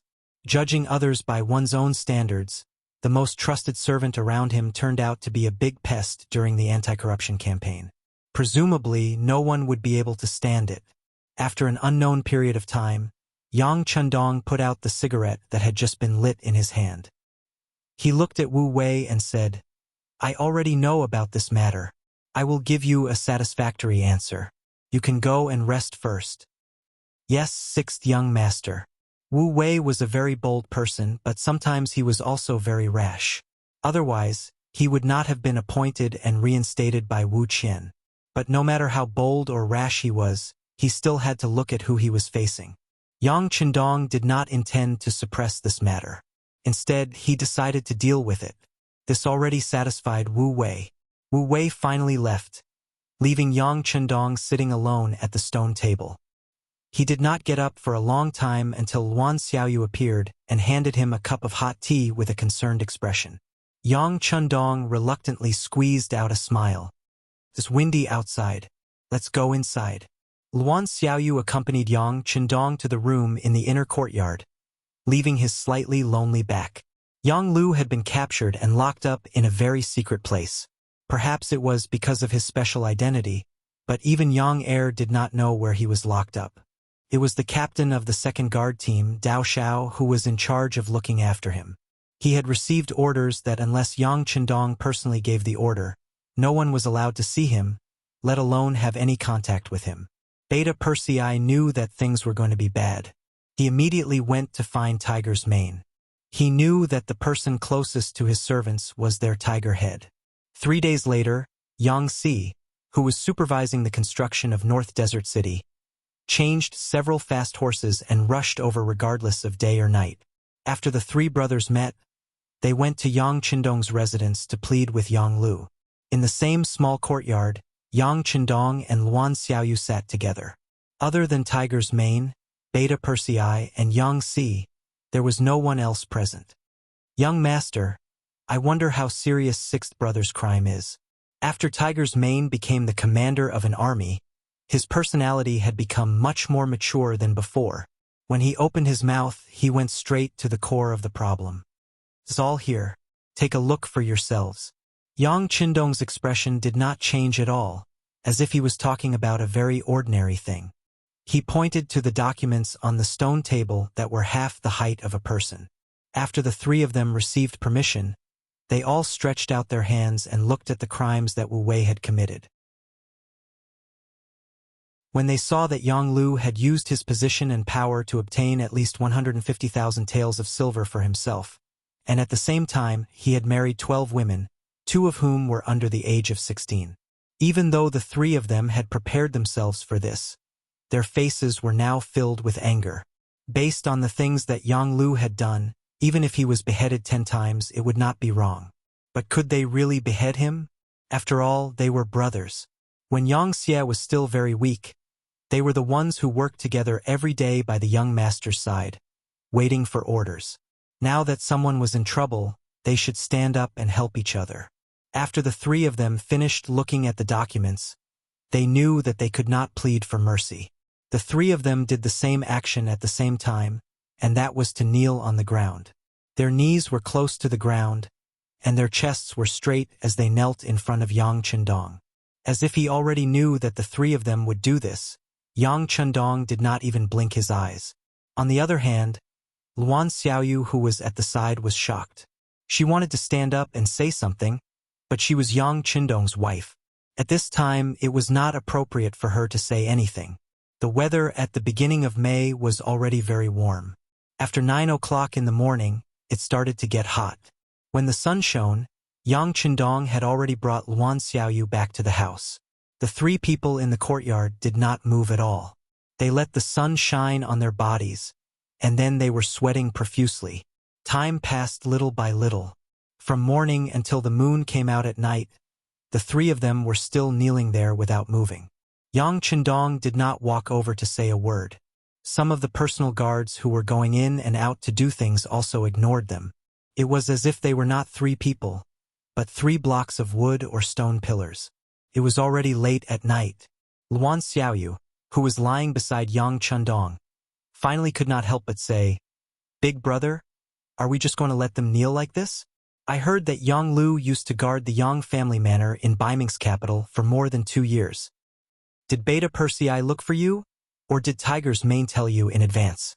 Yang Chendong closed his eyes and said in a very calm voice, "Yes, it was the two of them who looked for me together yesterday. They said that they wanted me to say some good words in front of Big Brother. Although Yang Lu is guilty, but for the sake of following me all these years, I still spare his life." Luan Xiaoyu quickly confessed. Now, she was also the head of Yang Xie's publicity department. She was also the leader of the 5-person team in the Red Nest City's self-inspection movement. If Luan Xiaoyu was a woman without any scheming, she would not be able to do these things. But as long as it was something that Yang Chendong wanted to know, she would never hide anything. This was because she knew very well that if it were not for Yang Chendong, she would just be an ordinary poor woman who could not be more ordinary. She would probably still be worried about her survival. Luan Xiaoyu's confession seemed to make Yang Chendong very happy. He opened his eyes and gently stroked Luan Xiaoyu's arm. There was finally a trace of emotion in his voice as he said, "Xiaoyu, do you know? A dike of 1,000 miles can be destroyed by an ant's nest. No matter how strong a force is, if the government is not allowed to pass and the officials are corrupt, then it will collapse very quickly. This is also why I asked you to carry out the self-inspection movement in Red Nest City. It's just a pity that human greed seems to have no limit. Those who possess will never complain about having too much and will always want to have more. Even if they have so much money that they can't spend it all, they still want to continue earning. When will this end? Don't they know that this is destroying their own foundation?" Luan Xiaoyu could hear that Yang Chendong was a little angry when he said these words. She nodded continuously while gently patting Yang Chendong's chest. "Big brother, let's not be angry. It's not worth it to hurt your body. Xiaoyu understands this principle. Many people understand this principle." That's right. There are people who understand and there are people who don't. That's why we have to investigate corruption. At the same time, we have to continuously raise the various benefits of the officials. It can be said that as long as you have the ability and are willing to put in effort, then the money you earn is enough to live a prosperous life. Moreover, it can guarantee a bright future. But now, how many people are satisfied? Even Yang Lu, the person by my side, has changed. He has become greedy beyond measure. You have to know that in the past, they were people who didn't know where their next meal would be. They helped me and I gave them everything they have now. Why don't they know how to be satisfied? The more he said, the angrier he got. If Yang Lu lacked money, he could have asked him. Why did he have to accept bribes and use his power? Did he not know that there were many people watching his actions? Now that the matter had happened, it would not be easy for him to let go even if he wanted to. One had to know that it was his idea to vigorously promote the honesty of the officials. Now he had to slap his own face. How painful would that be? If this matter were to spread, where would his credibility be? In the future, how many people would be convinced by his words? How many people would believe him? Big brother, don't be angry anymore. At worst, I will come out and save him. No matter what, Yang Lu is still your servant. Even if you want to deal with him, you have to have the final say. How can you do everything according to the law? Doing this will make some people admire your magnanimity, but at the same time, it will make some people bitterly disappointed. Although it is said that merits cannot offset demerits, merits are merits. Based on the fact that I have guarded the Yang family manor for more than 2 years and protected the safety of second sister and fourth sister, nothing can happen to me. Luan Xiaoyu changed her gentle appearance from before and became much more unyielding as she spoke. Luan Xiaoyu had carefully thought about these words for a day. Yang Lu was guilty and there was nothing wrong with punishing him. But since he was her big brother's servant, the punishment naturally couldn't be done according to normal laws. Otherwise, where would her big brother's superiority lie? Luan Xiaoyu was a woman. She was the kind of conservative woman in ancient times who regarded her husband as her sky. She didn't know what it meant when a prince was punished the same as a commoner. She also didn't know what freedom and democracy were. She only knew that Yang Xie's family business was painstakingly built by her big brother. Then, he was the king of this power, the only king. No one could stop the king's decision. Otherwise, it would be disobeying the king's orders and going against the king. That would be bad people. No one could go against the king's will. This time, since the king was in trouble, as the king's woman, she should stand out and solve the problem. As for how to do it, she already had a plan and decision in her heart. You will handle it? Yang Chendong looked at Luan Xiaoyu with a suspicious gaze. His face was full of disbelief. Yes, if Big Brother believes Xiaoyu, then leave this matter to me. Yes, I plan to solve it like this. As she spoke, she put her small mouth next to Yang Chendong's ear and whispered a few words. Yang Chendong's gloomy expression finally returned to normal. His face also showed a trace of relaxation. You came up with this idea? It was Xiaoyu who came up with it, but I don't know if it will work. Luan Xiaoyu didn't dare to claim the credit. Yes, it should work. Didn't you say that Yang Lu is my servant? Of course, I have the final say in how to deal with him. I suddenly don't feel sleepy anymore. Why don't we do something? After solving the problem in his heart, Yang Chendong seemed to be more cheerful in an instant. When he looked at Luan Xiaoyu, there was an indescribable expression on his face.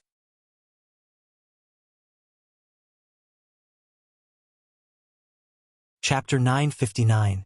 Big Brother, what are you going to do? Luan Xiaoyu pretended not to understand anything and asked. However, she soon screamed, followed by giggles and shyness. In the blink of an eye, it was the next morning. Yang Chendong got up and exercised as usual. After breakfast, he came to the courtyard and saw the 3 people who were still kneeling. They were Tiger's Mane, Beta Persei, and Yang Si. Get up! With a sigh, Yang Chendong looked at the 3 of them with a somewhat complicated gaze. Young master. The 3 of them raised their heads at the same time and said in a hoarse voice, I know what you want to say. 6th Madam has already taken care of the matter. It won't be long before Yang Lu is released. However, he can't be the logistics division commander anymore, nor can he stay here in the first city. Let him go to the Southern Ming Empire to collect intelligence. Yang Chendong, who made the final decision, announced his decision in front of the 3 of them. No matter what, Yang Lu was still someone close to him and everyone knew this fact. If something really happened to him, it was inevitable that some people with ulterior motives would think too much. This would be detrimental to the stability and unity of Yangxia. For the sake of the overall situation, Yang Lu could not die. However, although he could be spared from death, he could not be forgiven. It was necessary to arrange for him to leave the first city. As for what would happen after he went to the Southern Ming Empire, it would all depend on his personal ability. Thank you, young master. When the 3 of them heard the result they wanted, they kowtowed to Yang Chendong again to express their sincere gratitude. Don't thank me. Yang Lu is your brother and also my brother. However, we are brothers. If he does something wrong, he will be punished. No one is an exception on this point. Yang Chendong shook his head and did not accept their gratitude. This sentence made the three of them look embarrassed. This time, Yang Lu was purely courting death. He could not blame others. Since he did something wrong and someone came to investigate, he should take the initiative to admit his mistake and actively cooperate. However, not only did he not repent, but he also sent people to threaten the personnel handling the case. Was this not an additional crime? Fortunately, the young master was a sentimental person and gave him a way out in the end. As for sending Yang Xie to the southern Ming Empire, the three brothers did not have any objections. With the current strength of Yang Xie, no matter where he went, his influence was not small. Although the southern Ming Empire belonged to the rear of the enemy, they did not have a falling out with Yang Xie. As long as he was willing to work hard, he might be able to make a great contribution and return to the forefront. This was also a good way to train himself. The three brothers all agreed with Yang Chendong's decision. In the following time, Yang Chendong first asked Yang Si about the construction of North Desert City.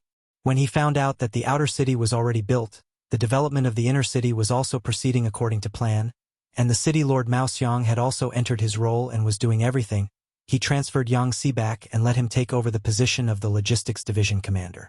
Yang Si, the task of the Logistics Division Commander is very important and involves many things. After you take over this heavy responsibility, you must do it well and strive for a better performance. Let others see that you family retainers are very capable and can also be given heavy responsibilities. Yes, young master, please rest assured. What happened to Yang Lu will definitely not happen to me. I will definitely not embarrass you. Yang Si vowed solemnly and said from the bottom of his heart at the same time. A Yang family retainer had already died in this position full of benefits. He definitely could not allow the same thing to happen a second time. Okay, I believe you. And Tiger's man, the training of the new army still needs to be strengthened. I have emphasized more than once that we need elite soldiers, not quantity. As for those who joined the army because of connections or because of old age, if they are not suitable, we must be ruthless and replace them. As for the problem of manpower, there is even less to worry about. We can replenish them from the logistics division at any time. In short, the new army must be prepared to go to the front lines at any time and must win. Yes, young master. In fact, we have always been doing this. The logistics division has about 20,000 soldiers on standby. Usually, they work in the fields and carry out military training. Once they need people, they will enthusiastically participate. After all, no army is better than our 5-star army in terms of treatment. There is never a need to worry about their enthusiasm. Tiger's man nodded heavily. He almost used his head to guarantee that the new army was an army that could be brought out at any time and that could win any battle at any time. Yes, good treatment and high pay are the reasons why these people are willing to join the army. Just look at how the law and order can be stabilized so quickly after we have occupied so many places in the past few years. Are these people willing to be enslaved? Don't they have a sense of belonging to their nation? No, it is because we can bring them a better life. We can bring them the life that they have always wanted. After the country is occupied, their lives are better than before. They can choose to work in the fields, to do business, and to work in the factories to earn money. They don't need to live like before with no goals and no hope in their lives. This is everything that we have brought to them and also the reason why they chose us. But do you know that the appearance of a big corruption will change the world's impression of us? Corrupt officials are all sucking blood. Regardless of whether it is the countries or the peoples, it is all ill-gotten wealth. Once there are many such officials, only the people will suffer. Once they can't live anymore, what do you think they will do? They will choose to rebel and kill us. Therefore, the honesty of the officials is very important. They represent not only themselves but also a force and a powerful country. This time, Yang Chendong said a lot of things in front of the three of them for the first time. Could be said that he was inspired by Yang Lu's matter. After saying this, Yang Chendong seemed to be a little dispirited. He waved his hand and said, "Well, Yang Lu should be released now. As brothers, go and see him and tell him what to do next. By the way, tell him that as long as he is willing to work hard and make achievements, I will see him again one day. If he continues to sink, then let's look at each other in the martial arts world. Yang Chendong made a break between himself and his servant Yang Lu. On the other side, Luan Xiaoyu went out in the morning and found Wu Wei, who was staying in the guest house of the beginning city. The matter of the servant Yang Lu had been investigated. Wu Wei had relieved himself of the heavy responsibility. The next step was to wait for the results. Taking advantage of this time, he walked around the beginning city and checked the anti-corruption branch in the city. Once again, he talked about the importance of anti-corruption in front of his subordinates. When he woke up this morning, he originally wanted to go to the supervision branch in the city. Yesterday, they invited him to give a speech. The supervision and anti-corruption departments seemed to be independent, but they were inextricably linked in many things. He must give them face. However, Luan Xiaoyu came, and all the plans had to be changed. In a bright room in the guest house, Luan Xiaoyu dismissed everyone and met Wu Wei alone. Vice Minister Wu, please take a seat. Luan Xiaoyu imitated Yang Chendong's appearance. While fiddling with the tea ceremony, she looked at Wu Wei, who entered the room with a smile on her face. I don't dare. It's good to stand like this, Wu Wei said with some fear and trepidation. Although Luan Xiaoyu was more than enough to be his daughter in terms of age, she was the sixth madam. With this point, there was a difference in seniority. Luan Xiaoyu did not force him. She specially fiddled with the tea ceremony. After a while, cups of new tea were poured out. Then, she took out a cup and pushed it in front of Wu Wei, indicating that he could drink it. In the face of all this, Wu Wei expressed his gratitude and drank the tea in one gulp. However, as soon as the tea entered his mouth, he almost spat it out again. Everything was because of Luan Xiaoyu's next sentence. Vice Minister Wu, this cup of tea is my apology. He knew that the tea was not good, but he did not expect it to be so bad. Wu Wei's face was very ugly for a while. However, Luan Xiaoyu did not look at him. She just continued to fiddle with the tea set and said, You have worked hard on the matter of servant Yang Lu. I only knew about this matter last night. If I knew a little earlier, I'm afraid you wouldn't have to work so hard. What does madam mean? I don't understand. Wu Wei felt that there was a hidden meaning in her words. He was puzzled. In fact, it's nothing. Servant Yang Lu's work was arranged by me. Well, as you can see, the residence of the Yang family in the first city has just been renovated and expanded. The construction requires money. Now, there are many places where the finance of the first city needs to invest money. Naturally, it's not good to take money from them for private matters like this.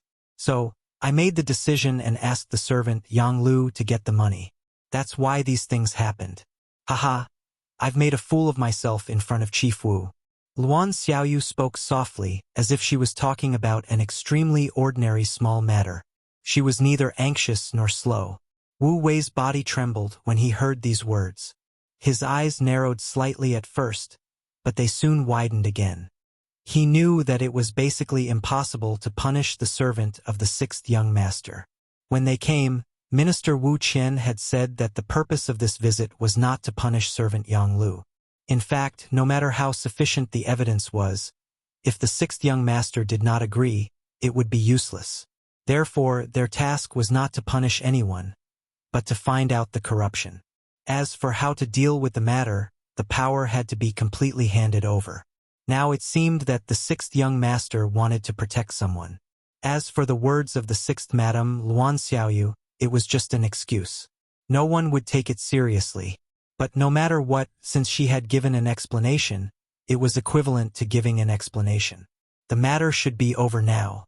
Although Wu Wei was a little straightforward and was even very principled, it did not mean that he was brainless. The sixth madam had personally stood out. If he still said that he could not do it, not only would it be useless, but he was afraid that he would not be able to keep his position or even his brain.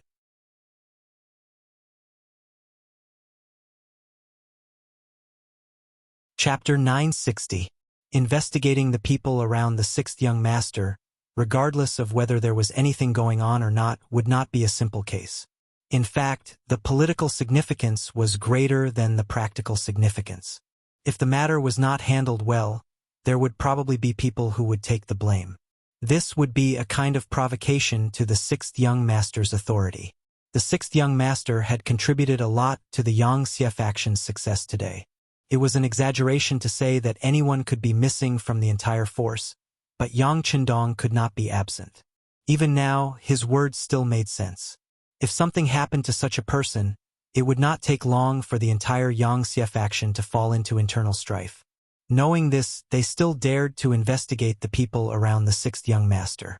It was not that the anti-corruption department and the supervision department wanted to cause internal strife, but it was their duty. They even had a kind of worry. If they did not investigate the sixth young master, would it make the sixth young master think that they had no principles and were incompetent?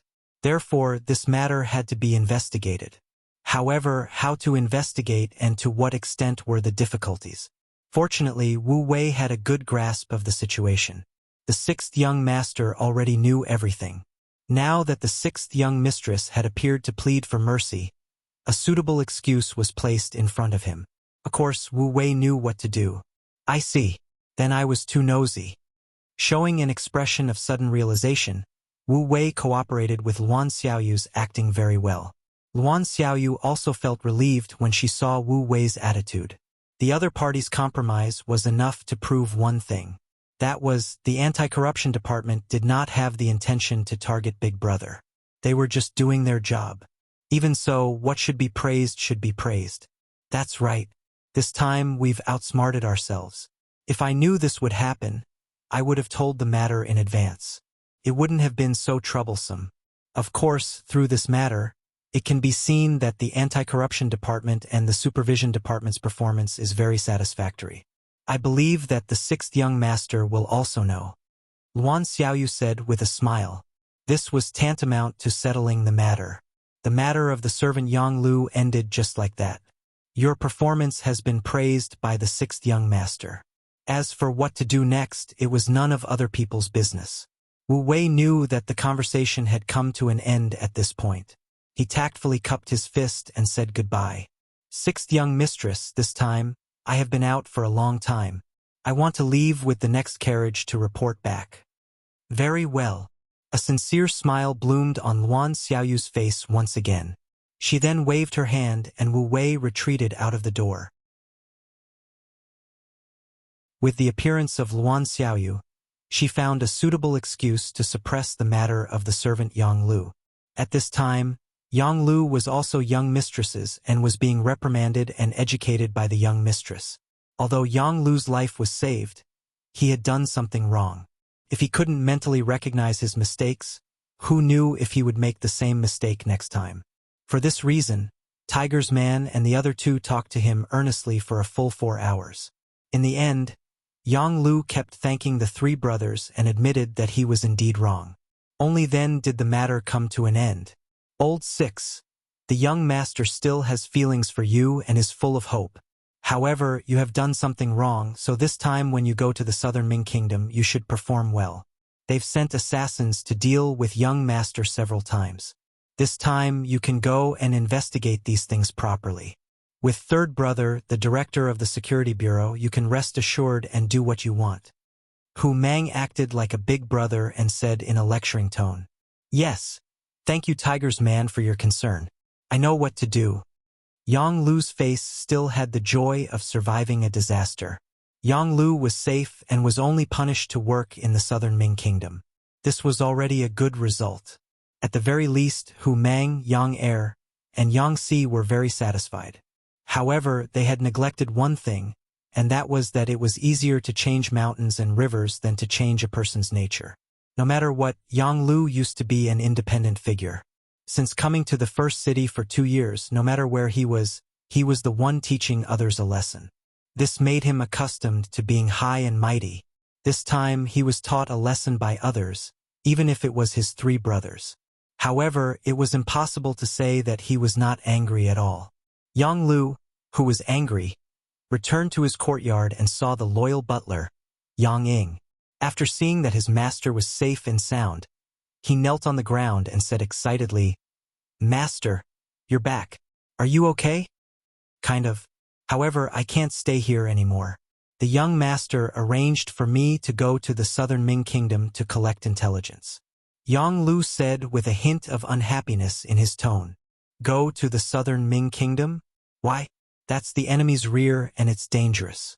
Could it be that the sixth young master wants to use this opportunity to punish you? By the way, master, did the sixth young master tell you this?" Yang Ying was nearly 50 years old, so he naturally had more thoughts when he encountered things. "No. From the beginning to the end, young master has never seen me." Yang Lu shook his head sadly when he said this. Although he was a little afraid of seeing the young master, he still wanted to see him, even if it was just to scold him to vent his anger. "No wonder he hasn't seen you. It seems that the sixth young master really wants to abandon you this time." Yang Ying seemed to be emotional, but there was more or less a hidden meaning in his words. However, no one knew that Yang Ying, who had been following Yang Lu in the capital of Baiming, was actually a spy for Baiming, directly under the command of Chief Eunuch Jin Ying. No one knew of this relationship except the two of them. If there was a problem, he would report it directly and would not let anyone else know. This made it so that not even the security bureau could discover Yang Ying's identity. He had been lurking at Yang Lu's side precisely so that he could one day instigate a rebellion and use him. In order to achieve this goal, Yang Ying had gone to great lengths to not show any signs of abnormality, so Yang Lu had never been on guard against him. One could even say that Yang Lu's greed had become a habit under Yang Ying's influence. If Yang Lu had always been at the peak of his life, Yang Ying's persuasion would have been pointless, and he might even have exposed his own identity. But now, Yang Lu had fallen to the lowest point of his life, and Yang Ying knew that his chance had appeared. As long as he put his mind to it, instigating a rebellion was just a matter of time. "What abandon? Don't speak nonsense." Yang Lu's eyes suddenly widened, and then he hurriedly looked around. When he was sure that no one was paying attention to him, he breathed a sigh of relief. Then, a trace of unhappiness appeared on his face as he said, "All right, pack up. We're leaving for the Southern Ming Empire." "Yes, master." Yang Ying nodded in agreement and led a group of servants to make preparations. Without anyone else, Yang Lu's eyes were not as calm as they appeared. Yang Ying's words were still echoing in his ears, and he could not help but wonder if the young master had really given up on him. 1455 AD. For the Yangxia faction, it was a relatively peaceful year. They rapidly developed their economy, distributed farmland, established businesses, and built factories and schools within their sphere of influence. They were responsible for reforming the hearts of the people and laying down a foundation. Everything was in preparation for the next campaign. In contrast, Baiming and the Southern Ming Empire, which had been quiet for 6 years, were extremely busy. The Southern Ming Emperor, Zhu Qizhen, was busy attacking the self-proclaimed Little Southern Ming Emperor, Zhu Huichen's faction with Yunnan's Shi Ping Wang. They had already achieved some results and had established a certain advantage on the battlefield. Baiming's substitute emperor, Zhu Qiyu, sent out 2 armies of 400,000 to attack the Wala Yeshen's faction. They had also achieved some progress, especially the Xian Mansion's army, Shi Wanshan's faction. From Tulu City they went all the way down to the Yellow River. Using the advantage of guns and cannons, they took down Jingzhou. They killed more than 5,000 enemies and captured close to 10,000 enemies. Shi Wanshan's achievement had stimulated the Datong army's Yang Hong. Similarly, in order to gain merit, he also led his army into Hetao, wanting to have a decisive battle with the Wala leader, Yeshen. They crossed the Helan Mountains and surrounded disordered Well City, preparing to use this method to lure the Wala's main force out. The plan was very good, and they had indeed surrounded disordered Well City. When the news reached Baiming's capital, the substitute emperor, Zhu Qiyu, was extremely excited. In his view, as long as he could defeat the Wala's Yeshen, it would be enough to prove that he was stronger than his brother. This was because Ingzong had lost to Yeshen in the Tumu fortress. If not for the Duke of Loyalty's timely intervention, he might not have survived. Thinking about the Duke of Loyalty, Zhu Qiu could not help but feel angry. This Yang Chendong, who had the title of Duke of Great Ming, was actually a person with the ambition of a wolf. Sooner or later, he would become a huge problem for him. Although both sides were cooperating now, it was only because of the situation. He had already thought it through. Once he defeated Yeshen and conquered southern Ming, it would be time for him to make a move on the Duke of Loyalty. He believed that under the power of the entire country, the Duke of Loyalty, who only occupied some remote territories, would not be his opponent. Looking ahead, in order to commend the contributions of Shi Wanshan and Yang Hong, he took out 200,000 taels of silver from the already stretched state treasury to reward the three armies. He wanted to use the silver to motivate his soldiers so that they would be more courageous in future battles. Zhu Qiu's idea was good, but he underestimated the greed of his subordinates.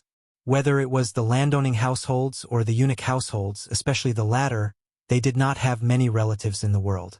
In their eyes, all kinship and feelings were not reliable, only money was real.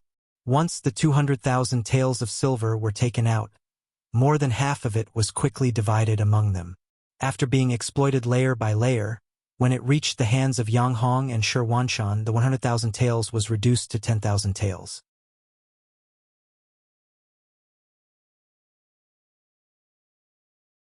Chapter 961. It had shrunk by 9/10.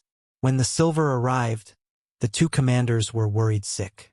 The soldiers all knew that the emperor had given them 100,000 taels of silver as a reward.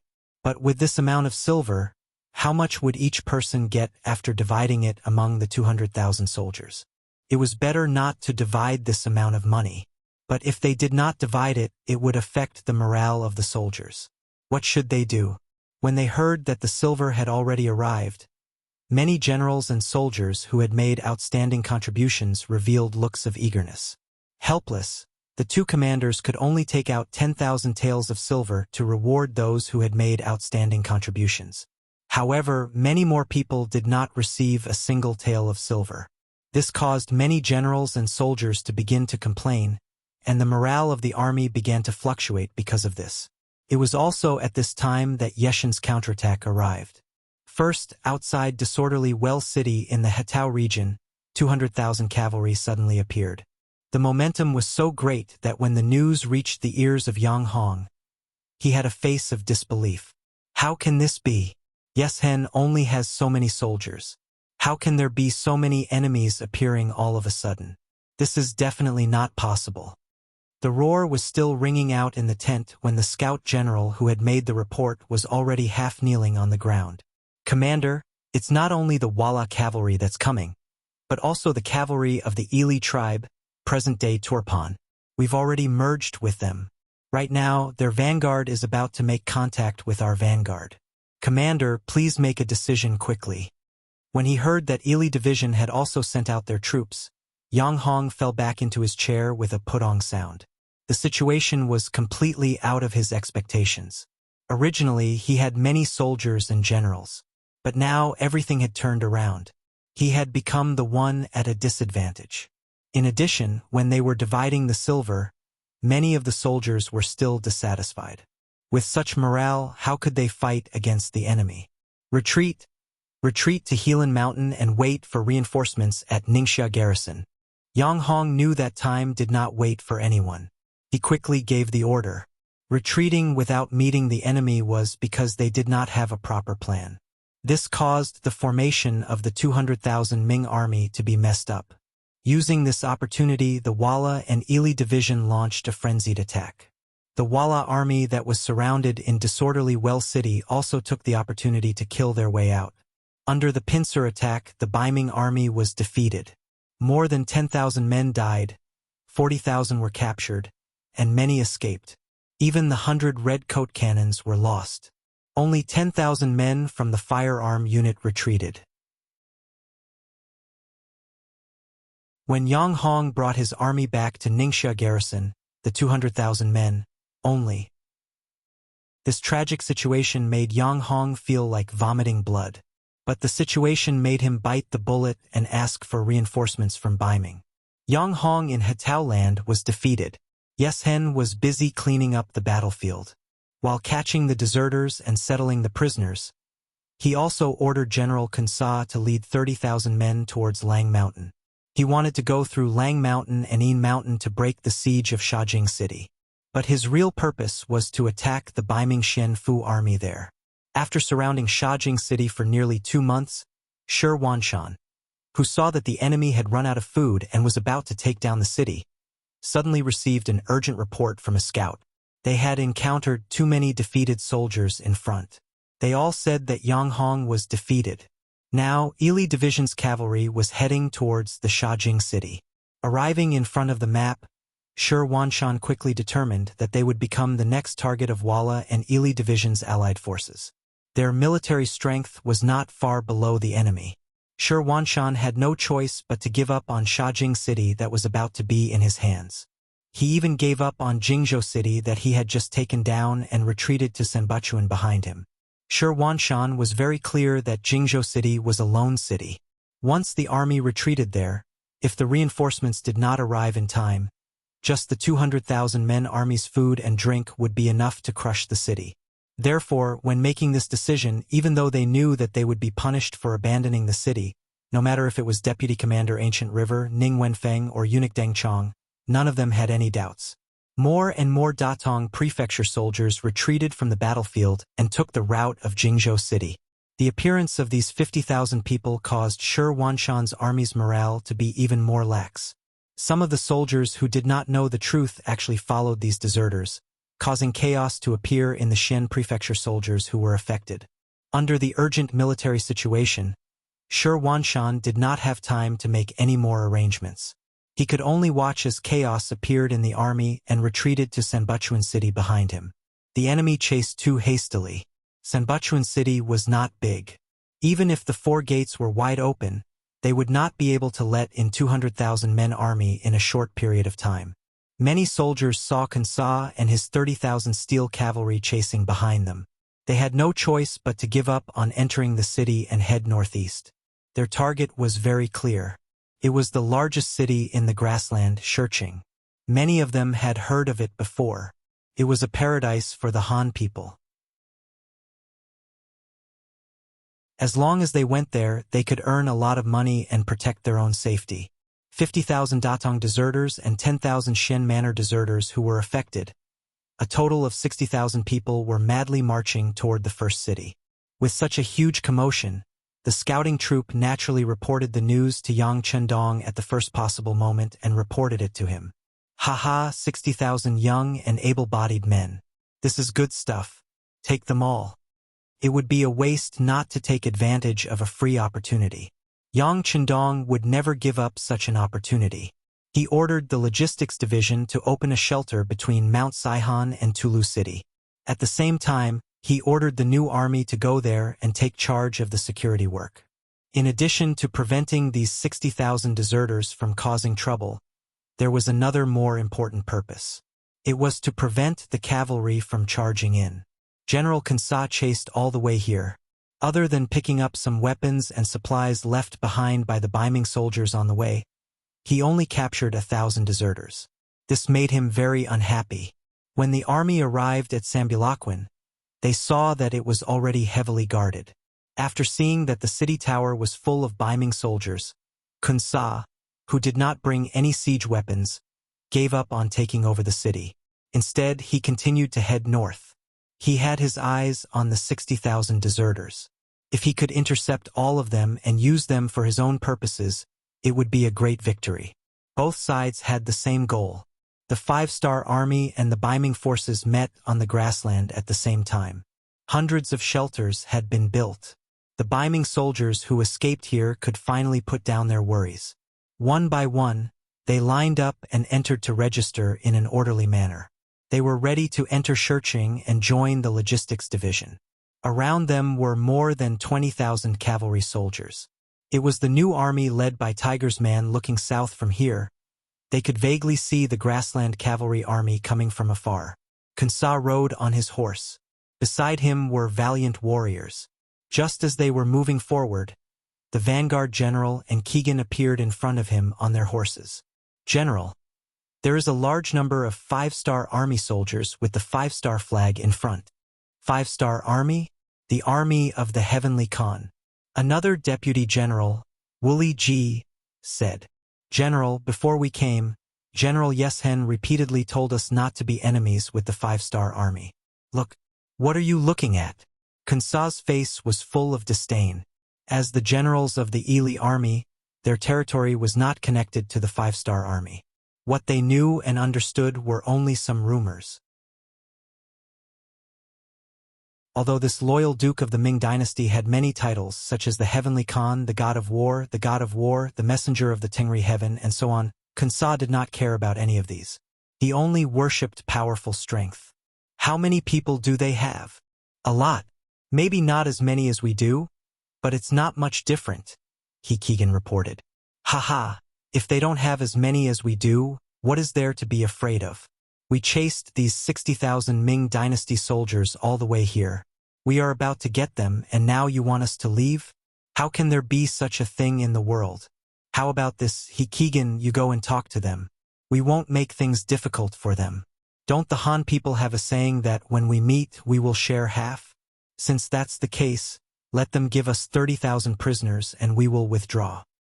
Negotiate? But what if they don't agree? Keegan did not think that the other party would listen to him at this time. After all, no one would easily agree to take out the fat meat in their mouth. Don't agree? Then not only do we want these 60,000 people, we also want these 5-star army soldiers as captives. We also want to take them to the sure city behind him. I heard that it is the largest city in the grassland. I really want to see it, Kansa said heroically. In the past, the Tatar tribe was suppressed by the great Khan of Tuachuobuhua, so it was difficult for the Ili army to get their hands on this place. However, it was different now. Tuachuobuhua was dead, and the Tatar forces had fallen apart. They also had a relationship with Yeshen. Now, there was no one who could suppress them. What was there to be afraid of? Furthermore, people had always said that the Han people were a bunch of herbivores. They valued Confucianism, which was the principle of being a person. It was said that the high officials in the imperial court were all led by these people.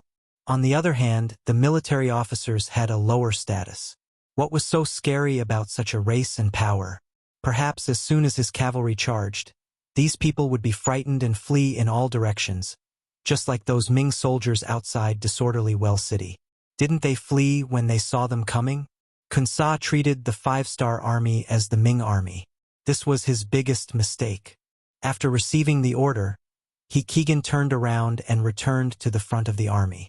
Then, he led 50 cavalrymen and went straight to the camp of the new army. 3 miles in front of the camp, they were surrounded by hundreds of cavalrymen of the reconnaissance group. The commander, Ding Shan, rode on a maroon horse and appeared in front of Keegan at a steady pace, blocking the cavalrymen's path.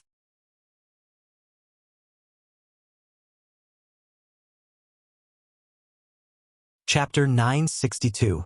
Go, call your Duke of Loyalty out. I have something to ask him. Keegan rode on his horse and did not care about the cavalry that outnumbered him. Just like Kansa, he did not care about the great Ming dynasty's cavalry. When Ding Shan appeared, he originally wanted to ask the other party what was the matter and why they were here. He didn't think that she would be so arrogant, directly asking to see the 6th young master. She even had such an arrogant look on her face. His anger immediately flared up. Who was the 6th young master? In the hearts of the soldiers, he was like a god. In the eyes of some people, he was like a second parent. In the military camp, when you were angry or drunk, you could scold anyone. Even if you achieved outstanding military service, you could point at your superior and scold him for a while. At most, you could just apologize after sobering up and everyone would still be good brothers and comrades. However, no matter what, no one dared to speak ill of the 6th young master. This was because they would be ostracized and criticized by everyone else. In the best case, they would immediately be discharged from active service. In the worst case, they would be punished or even beheaded in public. With such a noble authority, the person who came dared to ask to see him and even acted as if it was only natural. There was no smile on Ding Shan's face. It was as if he did not understand. He asked again, "You want to see the Duke of Loyalty?" "That's right." Kagan nodded, still with his nose in the air. "Okay, then I'll take you to see him." Ding Shan nodded. Although it was said that envoys were not killed when two armies fought, these people actually looked down on the sixth young master. This was equivalent to insulting all the soldiers of the five-star army. This was a threshold that could not be crossed. When he heard that Ding Shan would take him to see the Duke of Loyalty, Kagan immediately calmed down. He knew that as long as he showed his ruthless side, these Han cavalry would not dare to disobey. Well, the facts proved his conjecture. However, he did not know that his guess was not even half correct. Because in the next second, Ding Shan taught him how to be a person. He raised his right hand up high and then brought it down abruptly. "Tie them all up," he said. Even though some of the cavalrymen were prepared to resist, their resistance was futile in the face of the scouts who outnumbered them by several times. In Yang Xie's army, the strongest was naturally the Lungfeng, followed by the cavalry. The 1st Cavalry Division was even more powerful than the Cold Vanguard. In fact, when they weren't involved in sieges, they were even more powerful than the Cold Vanguard. However, there was another force that was also very strong, and that was the reconnaissance force. Being able to become a scout, especially a qualified cavalry scout, meant that they were 1 in 100.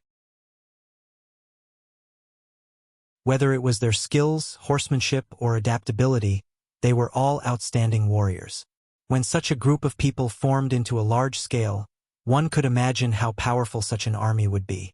Perhaps they were not as good as the world's #1 cavalry division, but they were definitely not too far off. Asking them to deal with the ordinary cavalry of Ili could only be described as using a butcher's knife to kill a chicken. Kagan was the most pitiful. Just a moment ago, he was still arrogant and looked down on everyone. In the next moment, Ding Shan whipped him. The strong inertia coupled with the fact that he was not prepared made him fall off his horse. Following that was a series of punches and kicks. When he looked up again, his entire body was tied up with ropes and he was a captive. Not only him, but the 50 cavalrymen he brought with him were also captives. Some of the cavalrymen who resisted fiercely had a few knife wounds on their bodies. Blood dripped down mercilessly. There's no need to bandage them. That would be a waste of our resources. Send them back to the headquarters of the First Army. Ding Shan revealed a fierce gaze and gave the order. If it was any other time, he would not treat the enemy's messenger like this. After all, on the battlefield, there were always rules to follow. But today, Kagan spoke so rudely that there was no need for him to be polite anymore. Even if he were to go to the headquarters, no one would be able to say anything wrong. In fact, they might even praise him instead. In the headquarters, Commander Tiger Mane and Deputy Commander Shibi were looking at the sand table in front of them. They were making plans for the aftermath of the emergency when they heard a soldier report that Commander Ding Shan of the reconnaissance team had arrived. Accompanying him were 50 Ili cavalry captives. Captives? I don't think we ordered a battle. Commander Tiger Mane was puzzled. Then he shook his head. This Ding Shan, did he kidnap the enemy's messenger? That's against the rules. Haha. Commander, perhaps there's something else. Let's talk about it when we meet them. Vice Commander Shibi also smiled. Based on his understanding of Ding Shan, this person was a smooth and slick character who rarely acted impulsively. But then again, an impulsive person would never become the commander of the reconnaissance team. Then let's call them in. Tiger Mane thought about it and decided to meet with Ding Shan first. Soon, Ding Shan entered the tent, carrying Kagan, who was tied up tightly behind his back. As soon as he came in, he threw him to the ground, causing him to fall flat on his face. Then he saluted Hu Mang and Shibi. Commander, Deputy Commander, this person wanted to negotiate with us, but he spoke rudely. I brought him here. What's going on? Tiger Mane's face darkened. After all, they were messengers. If there was no good reason to treat them like this, it would be unreasonable. It's like this. Ding Shan knew that he had to explain the situation clearly. Otherwise, he would be in the wrong. Therefore, he repeated what he had said to Keegan. As soon as Ding Shan finished speaking, a large foot suddenly kicked over, leaving a mark on Keegan's face. Blood flowed out from the corner of his mouth. Perhaps it was because he used too much force, even his snot and saliva flowed out. Needless to say, it was Tiger Mane who kicked Keegan. How dare he disrespect the young master? Just based on this, it would not be too much to kill him. Clang. Another kick was sent out. This time, it was Shibi who did it. After being used by Yang Chendong for so long, he had always wanted to repay him. But now, someone dared to look down on the sixth young master. Based on this, if he did not kick Keegan, he would not be able to vent his anger. Keegan, who had been brought into the tent, thought that he had found a place to seek justice. However, he did not expect to be kicked twice in a row. The kicks were not light either. He could feel the pain on his face, but because his mouth was gagged, he could not say anything. Deputy Commander, I don't think there's any need to hesitate. Let's just attack. Tiger Mane said, as if he had not vented his anger after kicking Keegan. I think so. And once we attack, we must injure them severely. This person should be of some use. Shibi looked at Keegan, who was lying on the ground with a face full of grievances. His eyes revealed a terrifying smile. Keegan was unlucky. He had only said one disrespectful sentence and he was ruthlessly beaten up. What made him even more confused was that when the three Han people looked at him, they all revealed expressions of interest. Because he didn't understand Chinese, he couldn't understand what they were thinking and what they were talking about. He could only feel that there was a deeper meaning in their gazes, and he couldn't help but feel his chrysanthemum tighten. Keegan thought too much. No one was interested in him. They were only interested in his identity and had nothing to do with his body. Then, he was brought out of the tent and his nose was cut. In the 5-star Army's military rules, this was no different from a dead person. He thought that this was a punishment from the enemy and that he was destined to die. But once again, things went beyond Keegan's expectations. He was let go just like that. Along with him were 50 cavalrymen. But 3 of them had already become corpses due to excessive bleeding. Their horses and sabers were returned to them. Then they were let go just like that. As if to humiliate him, Keegan was forced to walk around the new army camp so that every soldier could see his miserable state. Knowing that he was being humiliated, Keegan's eyes were filled with tears, but his gaze was resolute.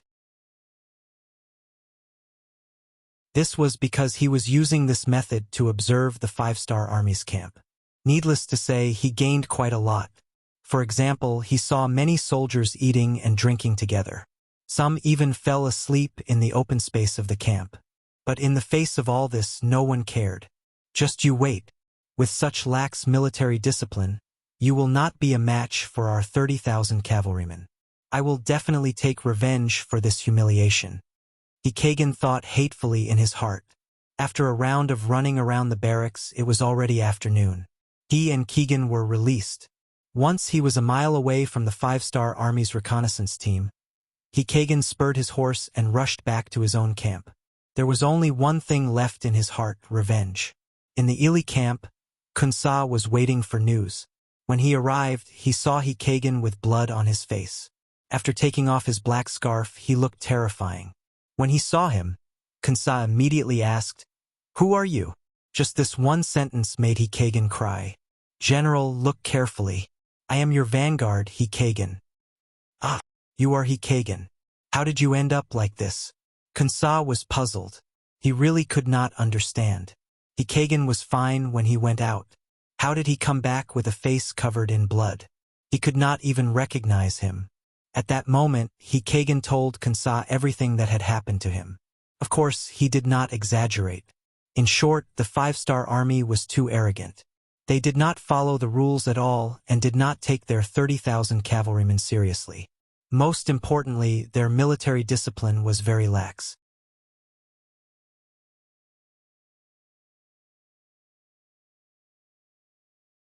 Chapter 963. Lack of discipline? How do you know that? Kun Sa caught the main point. They wanted to humiliate me.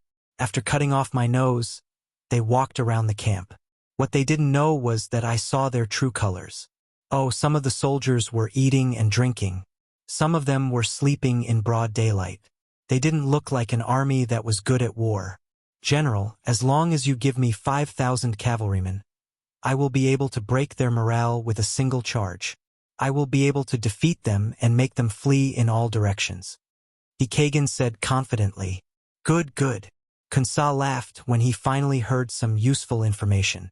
He had never believed that the Han cavalry would be so powerful. In his eyes, the reason why they said that was because they did not want him to be the first one to gain merit. That was why they said that, to scare him. Now that Kagan saw it with his own eyes, he believed in his own judgment even more. The sky was getting dark, and it was just past the 15th day of the month. The moon was bright, and he had the idea of sneaking into the camp. I order. Kunsa's confident voice came from the tent. In the camp of the new army, Tiger's Man and Shibi had come up with 2 battle plans. They gathered all the officers above the regimental level and announced their orders. Finally, there was a big battle to fight. All the officers were very excited. It had been 2 years since they eliminated Fan Yuhai and unified the Mongolian tribes in the north of the Gobi Desert. During this period of time, they had been constantly training their troops and were itching for a fight. Now that they finally had a chance to show off their skills, none of them wanted to give it up. Everyone took the initiative to be the main attacker. 30,000 cavalrymen. There's no need to fight. Everyone will have meat to eat. But I'll say this first. If anyone dares to retreat during a battle, they'll only be fit to be the reserve team the next time there's a mission. Tiger's Man glanced at every officer in the meeting. There was a warning and reminder in his eyes. Don't worry, Commander. This is our new army's chance to shine again. We won't let you down. That's right. If our light cavalry regiment dropped the chain and let them escape, then you can take my head as the regiment commander. If I can't break through the enemy's battle formation in the first charge, I don't want my head anymore. All the officers spoke one by one, made their stand, and even made military orders. Tiger's Mane nodded excitedly. All right, I'll remember what you've said. Please remember that military law is merciless. If there's a problem, you'll have to be prepared to be punished by military law. Tiger's Mane couldn't be blamed for being so careful. There hadn't been any major battles in the past 2 years, and many of the new soldiers in the army hadn't really seen blood. Although the training had been targeted, a real battlefield and a drill were 2 completely different things. Any underestimation of the enemy could cause irreparable losses. In order to eliminate the enemy, she and the military staff made a total of 2 plans. The first plan was that if the enemy attacked the camp at night, they would beat them at their own game. The second plan was that if the enemy didn't attack the camp, they would charge at dawn. That was when the enemy's defense was at its weakest. The night came as expected. The moon hung high in the sky, shining down on the grassland. It allowed Li to see the army clearly from afar. At the same time, their movements were perfectly captured by the scouts. They're here, they're here. They're really moving out. After the scouts reported the news to the military, Tiger's Man rubbed his hands in excitement. However, when he heard that the enemy only had 5,000 cavalry, he couldn't help but reveal a disappointed expression. They only sent so few troops? It's not enough. Aha, Commander, don't worry. They're obviously looking down on us. Since that's the case, we just need to advance to the second plan. She seemed to have understood the thoughts of his opponent. He must have let Keegan slip around during the day to show his weakness. Since that was the case, he would let them know the consequences of trusting his own eyes. Yes, that's right. Tiger's Man nodded heavily.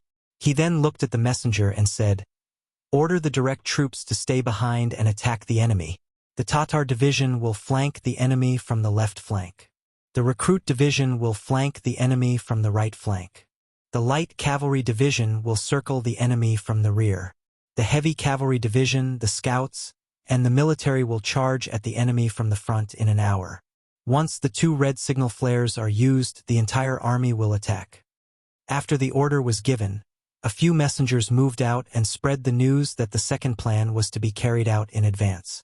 Immediately, The various divisions and regiments that were already prepared on the outskirts of the camp all went to their respective destinations.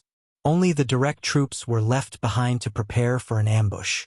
Keegan's face was wrapped in a black cloth, covering his somewhat frightening face. He led 5,000 cavalry and charged straight at the enemy. When he was only a mile away from the camp of the new army, he still didn't see anyone appear to stop him. He only saw a few 5-star army soldiers that were in charge of night patrol running around. He couldn't help but let out a victorious smile. Everything was as he had expected. The new army was just for show. He didn't think that they would dare to attack at night. Since that was the case, he would kill to his heart's content and take revenge for what happened during the day. All of you, charge. It's time to kill the enemy. He raised his saber high and laughed heartily with Kagan. He followed the first echelon into the barracks of the new army. Then, he bent his body slightly and chopped at the curtain of a tent. He forcefully tore a hole nearly 10 feet wide in it. However, the expected scene of the enemy sleeping soundly or panicking didn't appear. With the help of the bonfire in the camp, they saw an empty tent. Not to mention a single person, there wasn't even a blanket to be seen. This was clearly an empty military tent. There was nothing inside. Just from this point alone, it was clear that no one had lived in it. One of the tents was empty. Kagan had a bad feeling about this, but he still continued to cut down a few more tents. Reality told him that there were no opponents in any of the tents, nor were there any items. At this moment, no matter how stupid he was, he knew that this was an empty tent. In other words, he had been tricked. Not good, this is the enemy's trap. Retreat. Seeing that his hopes were dashed, Keegan felt a chill run down his spine. Keegan shouted for the army to retreat. Even if they wanted to retreat now, it was clearly too late. Because right at this moment, countless cavalry suddenly appeared in the darkness around the large tent, each of them holding fiery bows.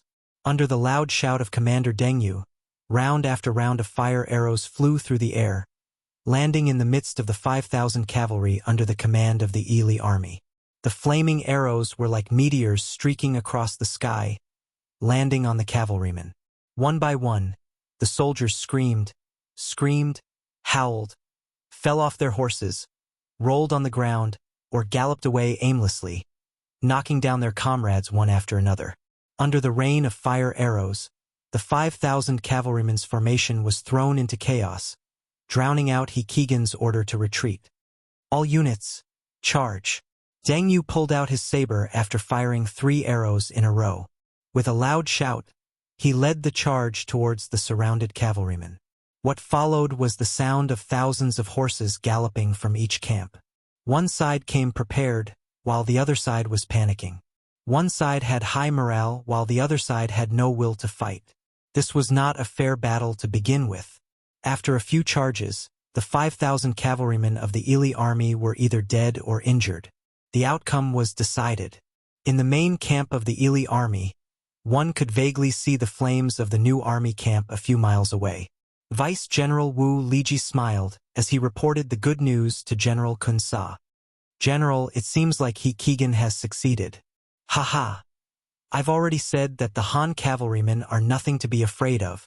Kun Sa laughed as if everything was within his expectations. General, should we do something too? Why don't I bring a group of cavalrymen to support them? After all, there are more than 20,000 enemies. Even if it's to capture prisoners, we'll need help. Wu Liji took the opportunity to say. Obviously, he did not want to see Kagan take all the glory and steal all the credit. Kun Sa knew what he was thinking. With 5,000 cavalrymen, capturing several times the number of enemies would not be difficult. However, as a general, he had to learn to be fair. Otherwise, he would not be able to convince his subordinates. Kun Sa nodded and said, "All right, I'm a little worried about Keegan. How about this? I'll give you 5,000 cavalrymen. Go and help them." "Thank you, General." Wu Liji placed his right hand on his left chest and bowed. He then turned and strode away. Kun Sa, on the other hand, was humming a tune that only he could understand.